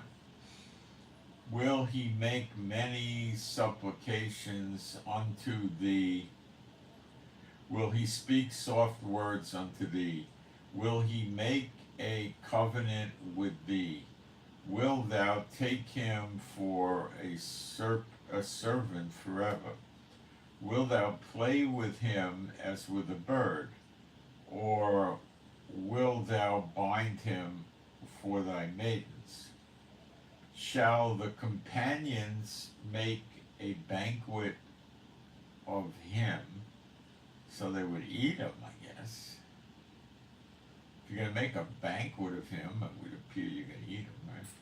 Shall they part him among the merchants? Canst thou, break up his pieces for the merchants to sell, I guess? Canst thou fill his skin with barbecued irons?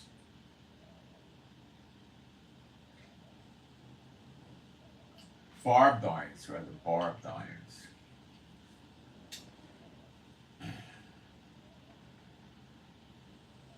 Or his head with fish spears. Lay thy hand upon him, remember the battle, do no more. Behold, the hope of him is vain. Shall not one be cast down even at the sight of him? None is so fierce that dare stir him up. Who then is able to stand before me? Who hath prevented me that I should repay him whatsoever is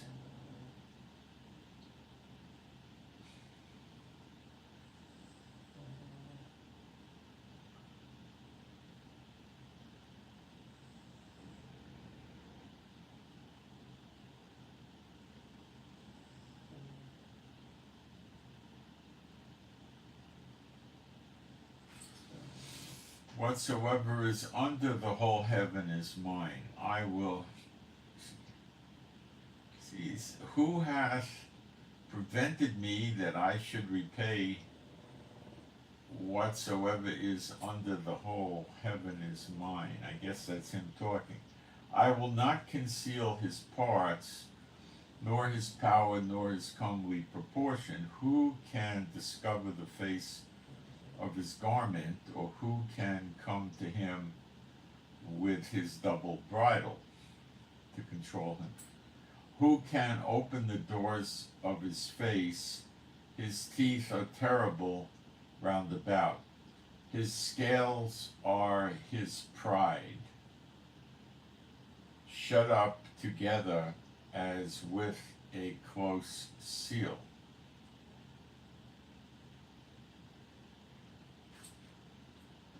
His scales. One is so near to another that no air can come between them, his scales. They are joined one to another. They stick together that they cannot be sundered. By his knee, what is that? Probably means split or separated or something. Separated. By his nestings? What the heck is that word?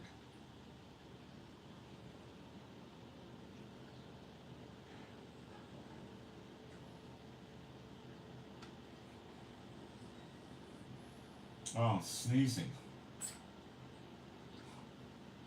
A light doth shine, and his eyes are like the eyelids of the morning. Whatever that means. Out of his mouth goes burning lamps. And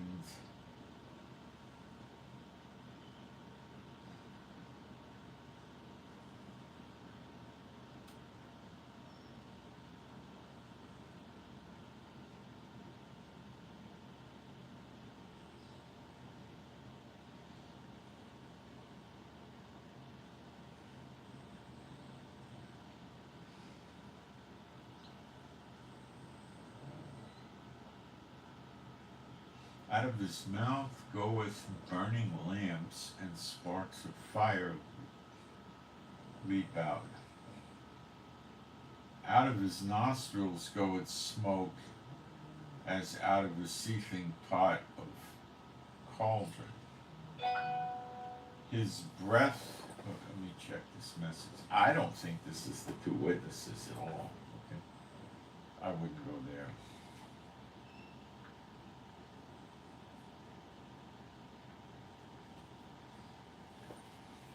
Today is questions. The way you learn Bible prophecy is you ask questions, you kick against your own doctrines, you kick against doctrines you're creating to see if you can answer it. Out of his nostrils goeth smoke, as out of a seething pot or cauldron. His breath kindleth coals, and a flame goeth out of his mouth. In his neck remains a strength, and sorrow is turned into joy before him. The flakes of his flesh are joined together, they are firm in themselves, they cannot be moved. His heart is as firm as a stone, as hard as a piece of the nether. When he raiseth up himself, the mighty are afraid by reason of breaking, by reason of breakings, they purify themselves. The sword of him that layeth at him cannot hold, the spear, the dart, nor the habergeon, which is a big shaft, spear thing, I believe, with an edge on it or something. It's got kind of like a point and a cutting edge on the tip of the spear. The Pope's guards, I think, have these things, if you want to know what it looks like. Spent too much time studying swords. He esteemeth iron as straw, and brass as rotten wood. The arrow cannot make him flee. Sling stones are turned with him into stubble. Darts are counted as stubble. He laugheth at the shaking of a spear. Sharp stones are under him. He spreadeth sharp pointed things upon the mire. He maketh the deep to boil like a pot.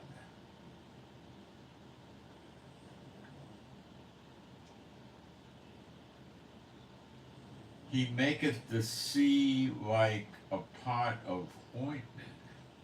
He maketh an oath to shine after him. One would think the deep.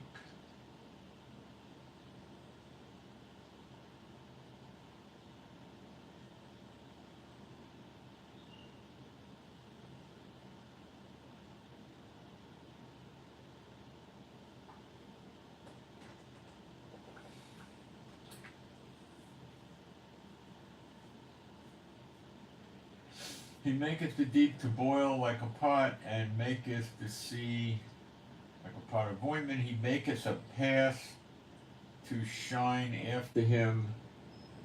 One would think the deep to be hoary. Upon earth there is not his like, who is made without fear. On the earth there's not one like him. See? Very interesting. He beholdeth all high things. He is a king over all the children of pride. Well, Jehovah and Yeshua are not king over the children of pride. So is that the beast? Is that the Satan? Or is that perhaps Leviathan? Or maybe there's really dragons and we just don't see them anymore. Maybe there's just one. I don't know. But then Satan's called the dragon, and he's also called the serpent. So we need to, I think it's probably prudent for us to try to learn more about this. Hang on a second, someone's writing me.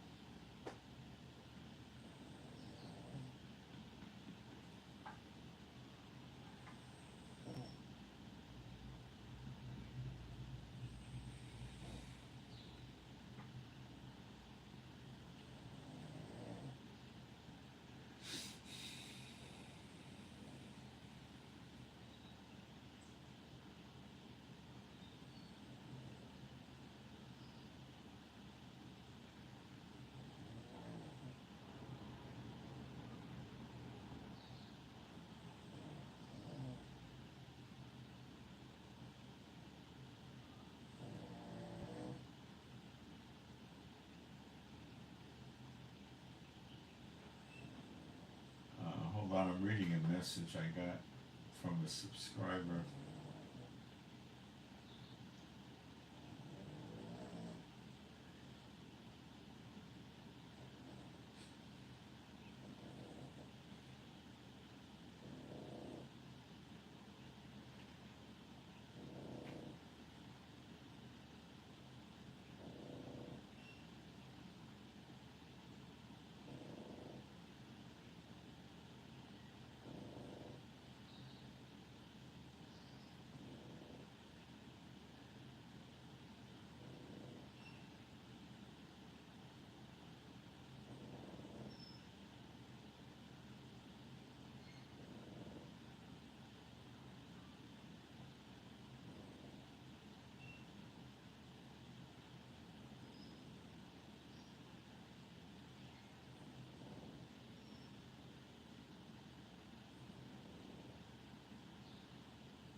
All right.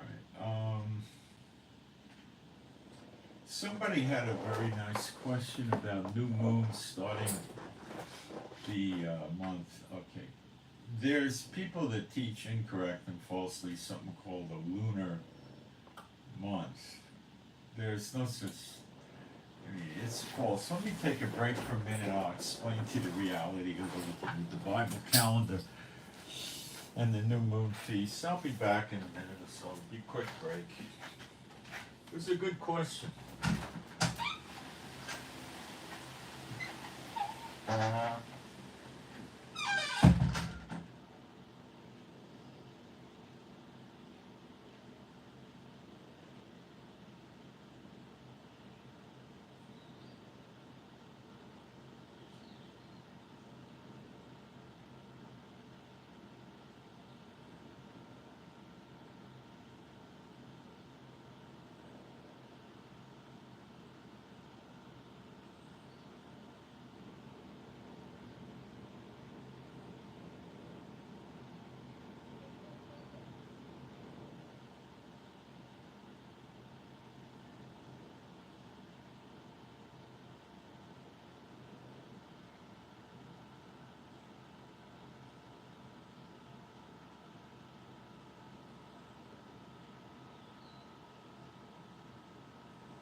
do this is start with the truth, and then we'll show the deviation from the truth with these lunar characters.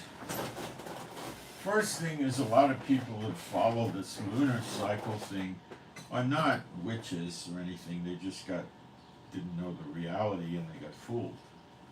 So let's remember that. Kodesh is the word for new, and that's how the new moon is referred to, Kodesh. In the Bible, that's the word that's used.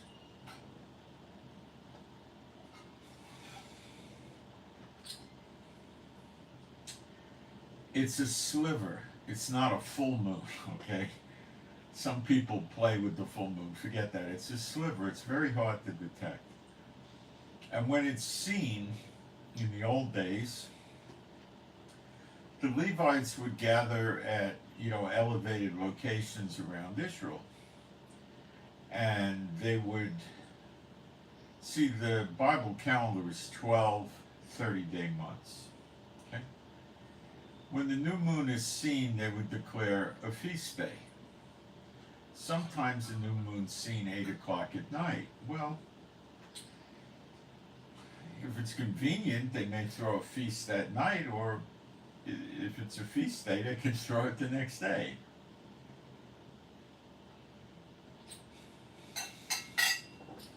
New moon day would be 24 hours. And that, of course, adds to the fact that you know that the day starts in the evening. It's actually, the word is Erev, which means the mixing. Arabic in Hebrew is Aravit, the mixing. Hagar and Abraham, the mixing. Okay? So, it's when the shadows get long, and you see, Lila is the nighttime. Lila Tov is good night. Erev, or Erev Tov, is good evening. So the shadows are long, and you could still see, it's not pitch black. That's the time of it. Now, the rabbis don't do it right, and they call it sundown, and that's not the correct term. Not the correct way. Okay, but anyway, when you see that, then you have a new moon and the new month started. All right? The rabbis or the Levites would be around Israel. They'd have a bonfire ready to go. Probably a really substantial bonfire on an elevated location, and when they saw the moon, they would light the bonfire, and then you would see these bonfires all around Israel, and you'd know, they saw the moon. Do you have to only see the moon from Jerusalem? It never specifies that. The way we do it in Israel today is, if we see it in Israel, somewhere in Israel, we call it.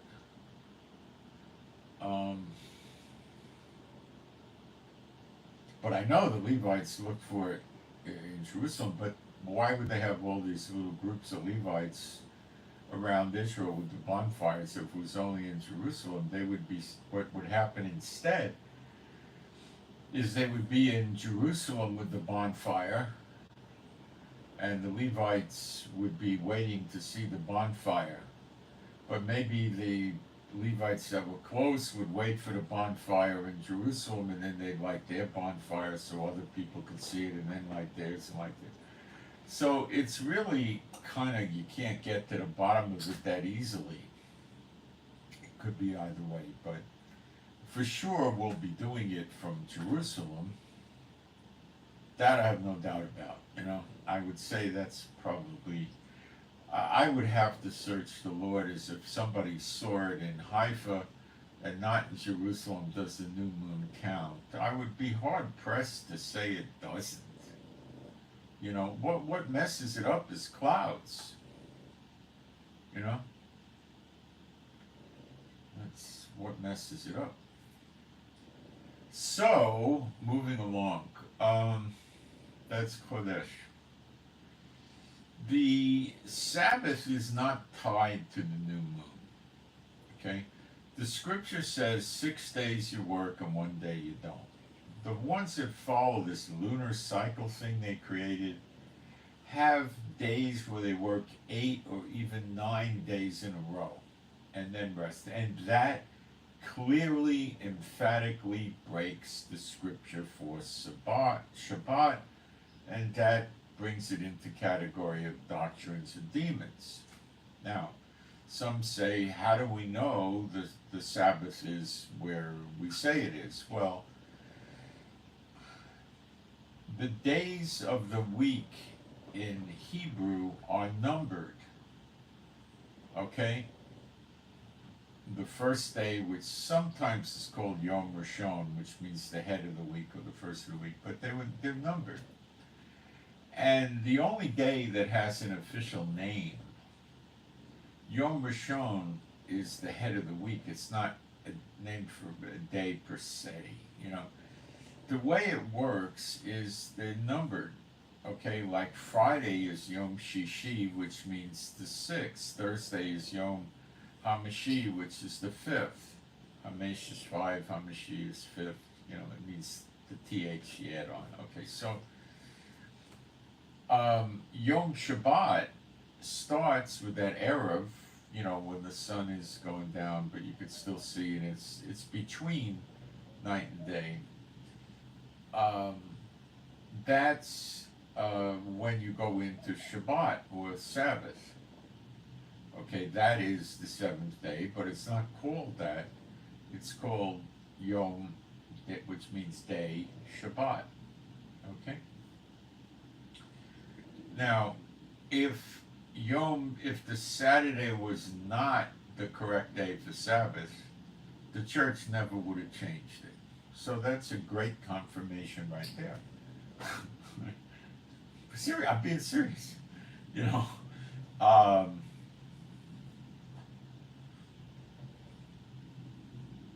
the rabbis wouldn't change it because the Hebrew speakers would be able to see through that rather well, and they wouldn't do it. So that's when it starts, okay? So you can't do this lunar stuff. It doesn't work. It breaks the 6 days work, 1 day off. You know, that's it. There's not really a whole lot more to it. The names that are given to the days of the week are not, in my opinion, I'll give you what some of them mean. Sunday is worshiping Tammuz, the sun god, whose birthday was December 25th. Ha ha ha. Monday would be the moon god. And so it goes. Like the names that they were given the months when they were in Babylon, like Nissan. If that was a nice name, would the big car manufacturer call itself Nissan? I don't think so. You know, so the months are given numbers. The only maybe exception would be Abib, which would mean when the barley is ready, and that would be your first month. And the other months are numerical, and it's only 12. There's no 13th or 14th month like some teach. There's no basis for it. Okay? You judge the months by, I'll show you, Genesis 1:14. It's not determined by agriculture. If it was, it would break Genesis 1:14 scripture into smithereens, and that would mean that's a doctrine that needs to be discarded.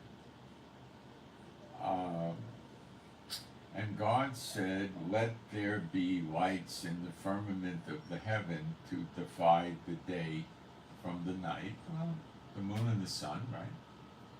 The moon's the bigger light, the sun's the lesser light. Some say that's an analogy to God the Father and the Son, but then Yeshua is also referred to as the Shemesh, or the Son of Righteousness, the bright and early morning star, which is the moon. So that doctrine doesn't seem to be a quote from Scripture, and it doesn't hold up all that well. To divide the day from the night, and let them be for signs and for seasons and for days and years. So it would be, you know, the sun and the moon is when you get your calendar from. It doesn't say the crops. Okay, the line of thought is that if the barley is not a beeb, they would have to appear empty before the Lord. And it says, you shall not appear empty before me, because they wouldn't have the barley ready. And that would mean that they couldn't appear, so therefore they just add another month on so they can't appear. The problem with that is God, to warn the nation of Israel, might make the barley not a beeb at the right time, so they wouldn't be able to appear before him. They would have to appear before him with their hands empty, and that would cause a punishment to come on Israel and scare them. With this adding the months in, they just keep adding months in. I've even heard them add 2 months in, and then it throws the calendar into complete disarray. So there's only 12 names for the months, or 12 numbers. You never read of the 13th month, and there's no name for a 13th month. So the whole thing doesn't add up, okay? So that's basically it. It's not an overly complicated subject. It's not concealed like a parable or something like that. It's meant to be openly discerned. So it's not, doesn't have any hidden meanings and stuff like that. So the names of the months, I'm sure, have demonic origins, as do the days of the week. Now what about the English names for the months? Who knows? They probably have some sort of bad meaning to them also. I don't know. I don't want to know. Okay, so I hope I was able to clear that up. It's not overly complicated. So, what will happen when we toss Satan? I don't know. I'm looking forward to it.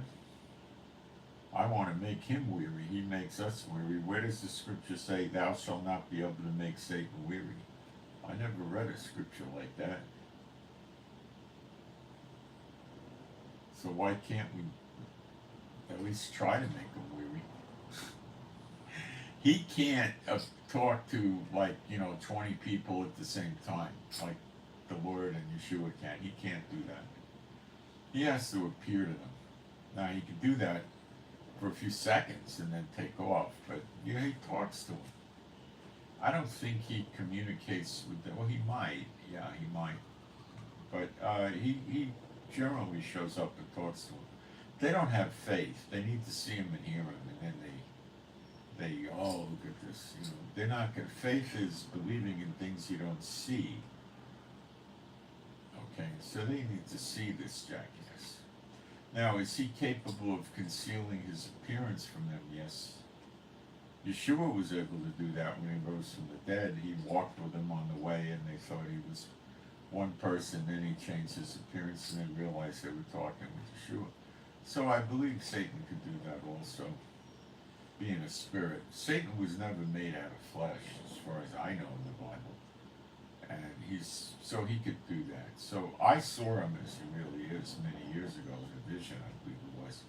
And what he looked like to me was somebody that was 80-year-old man with hair down to about here that was stringy and salt and pepper color and greasy.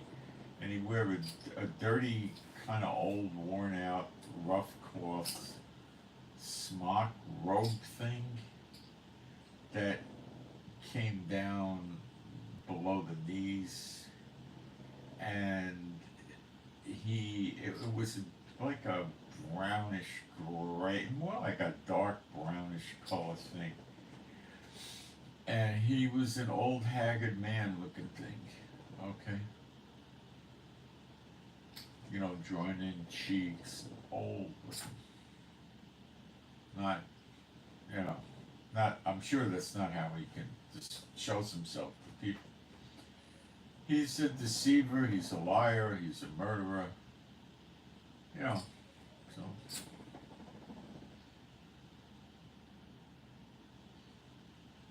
I believe there's demons when you look at the things with, in Egypt, the pictures of, you know, things that are weird looking, those are probably pictures of demons that they saw of fallen angels. So maybe the fallen angels are not the demons. That might be it. So pray we get some answers for this. It's interesting. I don't think it's, as I see it now, it's not going to bear heavily on Bible prophecy. Our interpretation of Bible prophecy, but I do think it's extremely interesting. And I certainly want to learn how to conduct more effective spiritual warfare on the unclean spirits and Satan.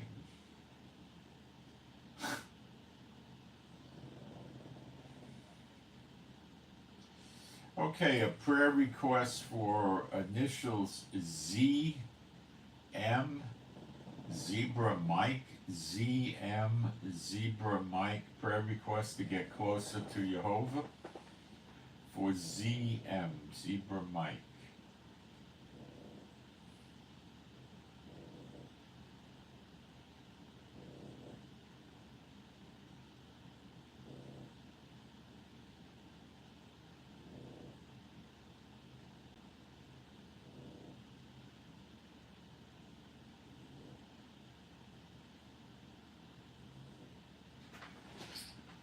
I think I accomplished what I was attempting to accomplish today.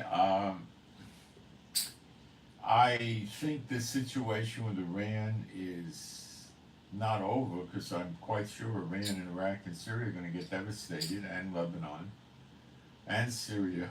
Oh, I said Syria. And Yemen, which I believe is likely Edom. And we know what happens to America.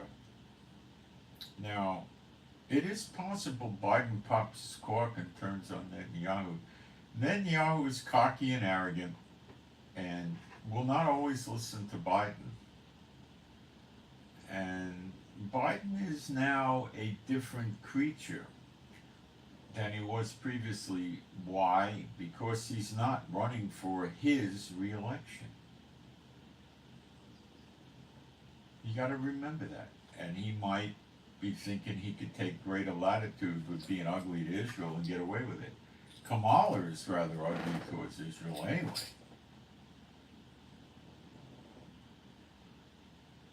Biden was trying to be, he might say, gee, I was trying to be nice to Israel, look where it got me.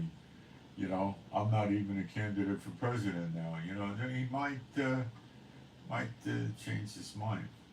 Iran definitely experienced cowardice. I was pretty sure they didn't know if they were going to attack or not attack. Now they're looking for a way out, and the way out they came up with was, I have to hand it to them, it was extremely clever. It really was. Biden will pressure Israel. If Israel accepts the ceasefire, then Iran takes credit for it. I mean, it was really a brilliant idea. It really was. I'm serious.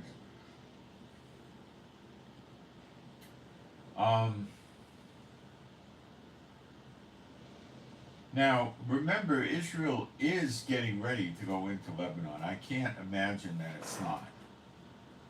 Okay? 80,000 plus people need to return home in Israel.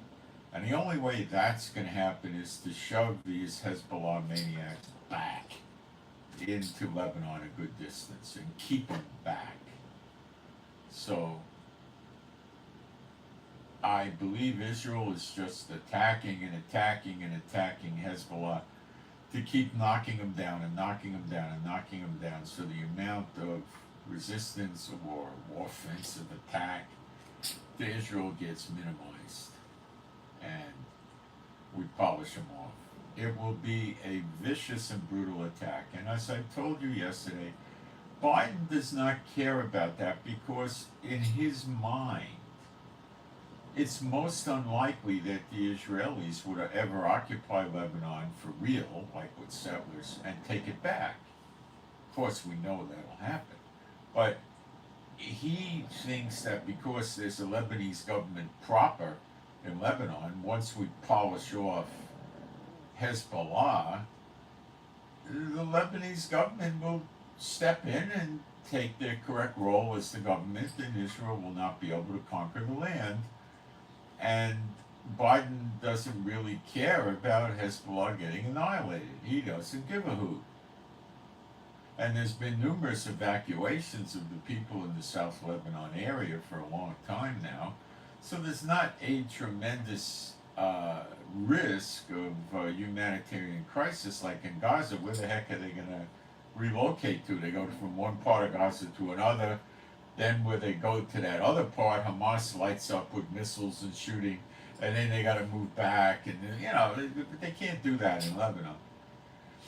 You never hear Biden talk about restraint in Lebanon. He don't care what happens to Hezbollah. They're threatening Greece. They're threatening Cyprus. They're threatening to attack ships, American warships. They're affiliated with the Houthis in Yemen that are driving Biden and the UK and NATO and the EU and many other countries crazy with attacking the ships. They're pulling their hair out about this, okay? Gaza is a risk. We used to live in Gaza. When you knock out Hamas, there's no other government to take over. The same in Yemen, okay? The same as Hezbollah in Lebanon is in Yemen. There's a real Yemen proper government that sides with the Houthis, because what else are they going to do? They're outnumbered by the Houthis. But they're not so radically crazy without the Houthis. So they didn't care when Israel went in there a few weeks ago and did a good demolishing job on one of these states or provinces that's controlled by the Houthis. And they keep bombing it themselves, the UK and America. They keep periodically bombing it. So eventually, mowing the Houthis' lawn and deactivating them, neutralizing them and making them ineffective completely, they cut internet cables, some weeks ago. So, nobody's caring about them, Now in Syria made a bad decision by taking with their army back those oil fields and refineries that America was occupying with their military. And, Biden is not very happy about that. So Syria is, plus the Iranian-backed militias in Syria attacking American bases, including last night. So Biden may not feel that, he might think, look, let's put Syria on the endangered species list, and if they become extinct, they become extinct. What do I care? They're a bunch of bums. They're no good. See what I'm saying? Iraq, American bases, embassies get attacked there. They're no good. They can go on the endangered species list too. That's Elam. That's Iran, Iraq, Syria. The Houthis is, I believe, Edom. The Hezbollah is Lebanon. And the Hamas, PIJ in Gaza is the Palestinians.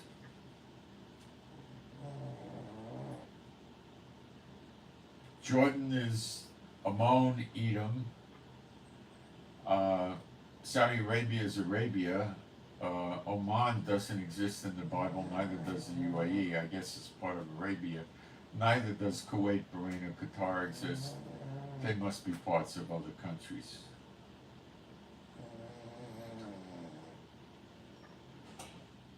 So,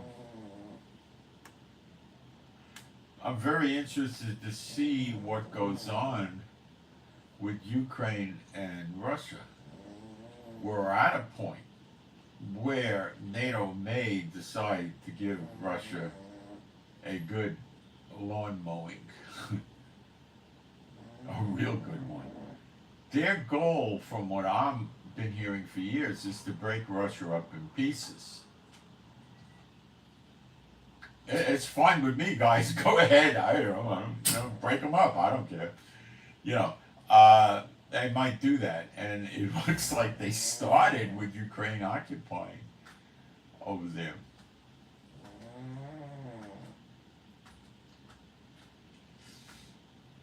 Can Putin go attack Poland while he's got Ukraine occupying in Russia? Yeah, he can. He can. To cut the weapons flow. He might. Poland historically are not a bunch of brave, courageous, and bold warriors, you know. But they might, they're part of NATO, and when you put NATO together with the sum parts as a whole, it's pretty bad for Russia. Romania, not known to be great devastating warriors either. They might get hit by Russia. Germany, very interesting. Germany said we have, I think he used the term eternal commitment to help Israel because of the Holocaust. And the head of Germany, or the foreign minister, one of the big monkey mucks, one of the top 2 or 3 in the country, said that they would include military action to help Israel. In other words, he made it clear we'd send, you know, planes and tanks and soldiers and ships down to bail Israel out if Iran attacks them. And he told Iran to use restraint. See, Iran was playing a game of chicken. What is chicken? In the 50s, after World War II, everybody in America was buying cars. And you couldn't buy fast cars from the factory. They really didn't make them until 1958. They came up with a Pontiac Bonneville with a 348, well, whatever, but the 40s cars and the early 50s cars are slow, so the kids would turn them into hot rods. They would buy various parts and make the cars go faster and stuff. So they would get in a remote area someplace. Now these are stupid kids, of course. These are not smart kids. And they would take their 2 cars and run them at each other to see who veered away first. And the one who veered away first was the chicken. Now, this is about as bright as getting together on Saturday night and playing Russian roulette with your friends. It's pretty stupid. But it was done, and probably it was provoked by a 6-pack of beers or something, you know. And I'm sure plenty of times these idiots veered off the road and crashed, or maybe they actually hit each other. Who knows? It's stupid. I mean, really stupid. But that's the game Iran was playing with Israel and America and the UK, you know, seeing who would blink first. And America didn't blink, neither did Israel. And they didn't want to know what was going to happen to them. See, think like the guys in Iran. Okay, we launch a bunch of missiles and we cause a lot of problems in Israel, maybe. Or maybe the missiles don't get through because the other countries are going to defend and knock them down. And then Israel's going to send us, you know, all kinds of jets. They're going to blow our radar up. They're going to bomb facilities. They could take our oil refineries out. They'll take our nuclear stuff out. They could start taking our Navy boats out. This could go on for a week or 2 weeks. Look at them in Hezbollah. Israel could keep running missions every day into Iran for a month. They know that. I know that. And they know that Israel's got an axe to grind with them because of Hamas, Hezbollah, and the Houthis, and the other lunatics in Syria and Iraq. And Syria and Iraq themselves, you know. So, you know, they know that, and I just think basically they plunked out. I told you for a few days that we weren't getting clear indication because I don't think Iran made its mind up. They were doing what the psychologists call an approach avoidance situation. They wanted to kill Israel, that's the approach, and the avoidance is they didn't want to get killed. And it was a conflict that wasn't really resolvable in a good way for them when Russia apparently bowed out. How can Russia deploy in the Middle East when it's being occupied by Ukraine? It's absurd. It just can't take a chance like that. And it can infuriate America, Israel, NATO. And they might vent against Russia, not so much in the Middle East. Russia brings assets to the Middle East, and they say, we got the Ruskies now. They got all their stuff in the Middle East. Let's wipe them out while we got a chance. You see? See? Now I think you see it. Putin's got a problem, but don't feel sorry for him. He gotta go.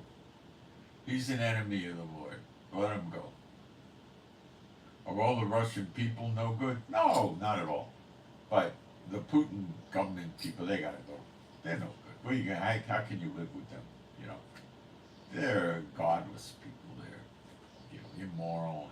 You can't have them around. So it looks like Putin's going down memory lane. I think Russia's on the endangered species list. Ukraine's expanding their occupation of Russia. They're expanding it. And they might put a bullet in Putin's head, the Russian people, the Russian military. And then Medvedev would probably maybe take over, or the military might. The military tries to take over with Russia, they may calm things down. That could be a likely occurrence, but I don't see any real signs of that right now. Medvedev would be worse. Medvedev would try to attack Washington, D.C. and London. Medvedev is Putin on steroids. Medvedev is not very smart. He's quite vicious,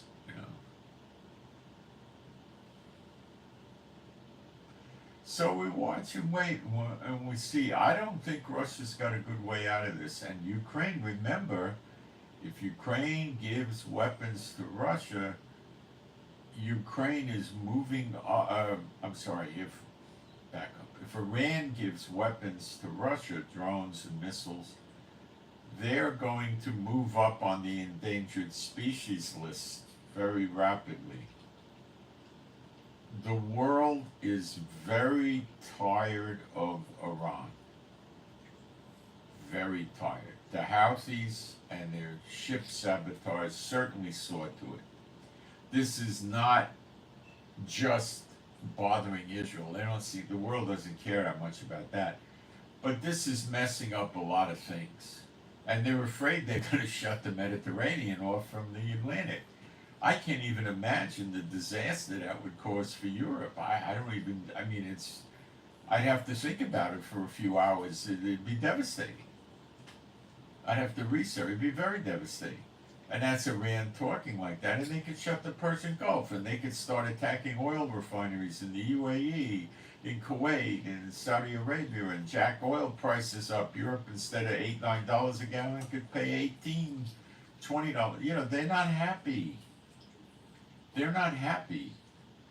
Iran is not walking like a respectable member of the Satanic League of Nations, which is the whole world right now in this age. So no, they may give Iran a real lawn mowing, and it's in the scriptures, and it has not yet been fulfilled, and it will be. So it looks, really good. What day or week? I don't know. Remember, you're always going to see unexpected twists and turns during this. We're not supposed to know the day of the hour. We're not supposed to have all the little details, because he's setting the nations up. And if he tells the guy in the house, if he knows when the thief is going to come, he's going to wait for him. So Satan has got to be confused. And I hope we could add to that confusion by demon-tossing Satan. I don't know if we could do it. I don't understand all this, but we'll see. Can you demon-toss a person that's not a human? That's a good question. Pray for answers. Let's see. I don't see any scriptures as we can't, because we can command the devils inside him. We're not talking to Satan, we're talking to the unclean spirits, which we have dominion over.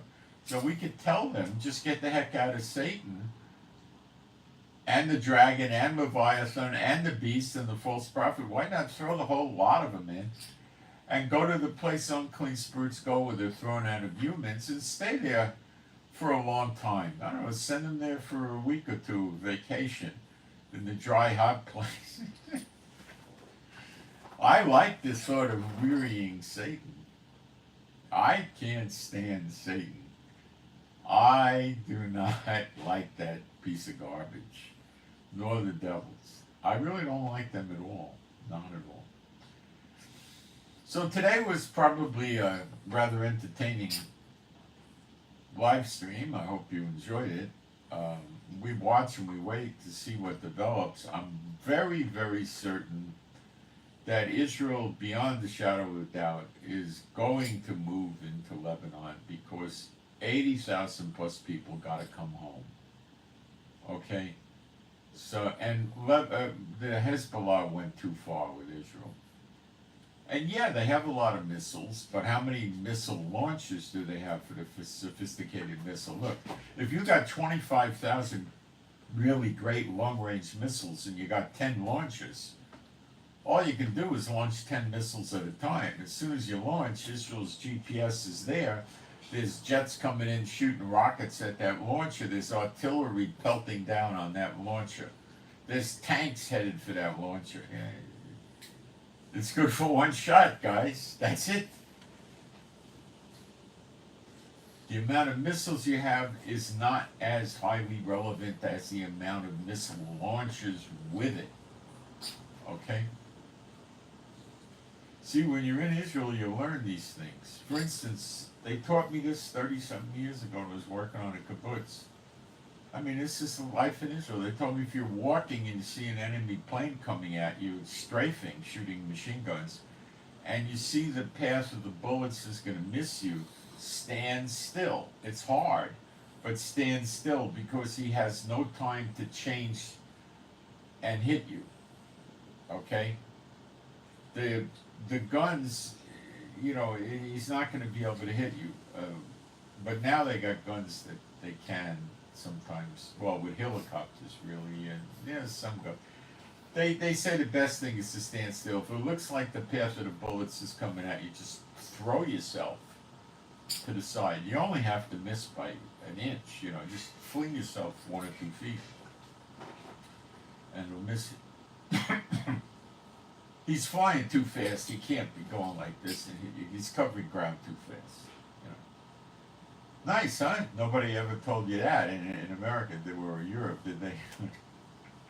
Useful information. They generally don't strafe. That's not. They have cannons in the planes, but that's normally used for other aircraft. If they, for some reason, they're out of missiles or they can't use a missile or something like that. They don't have that many rounds in the plane. They get maybe 200, 250 rounds, but these things are shooting, you know, 3,000 plus rounds a minute. So they got just a couple of seconds of shooting, you know, so, you're not going to see that. It's all about, you know, missiles and rockets and bombs and artillery and all that, you know. What are you going to do on the battlefield with a rifle today except get killed, blown up, you know? So we're on guard for infiltrations from Hezbollah. They may try something like that. That'll just be their massacre. They won't get away with it. If they come in on paramotors, the biggest problem with that is they're gonna be landing dead, and the paramotor may start a fire when it crashes. That's all that's gonna happen there. You know, if they come in on motorcycles, well, they don't call them donor cycles for nothing. They won't survive. They won't make it. So I think we probably did get bunker buster bombs the other day from America, and that's why we're dropping 2,000 pounders in Lebanon. And I think we're going to be invading Lebanon. The only way we're going to push them back behind the Litani River is to invade them. And that's the long and the short and the tall of it. All right, I'll check the chat one more time to see if I have questions. Trump is Kamala. That's very nice. Trump is Kamala. I'll take that down. I'm not going to block you. It's humorous, but somebody could be confused. He's not Kamala. Okay, so I'm Moshe. Please pray for me and my wife for our peace, safety, protection, and joy. Subscribe if you want to get the updates when the eggs hit the fan. Please hit the like button. And pray for me and my wife for our finances, and offering information is at the top of the chat. I pinned it up, and it's in the description box. And pray for our animals and pets that are all rescues, that they be happy, healthy, and whole. And pray for better videos, and that the Lord would answer these questions we discussed today. And pray for the peace of Jerusalem. And I really hope you got something out of it today. It should have been an enjoyable live stream. And I send my shalom to all those who love Yeshua HaMashiach. My gosh, it almost hit 3 hours. I try to keep these things closer to 2 hours, but okay, it is what it is. All right, guys, I'm out. This must have reversed or something.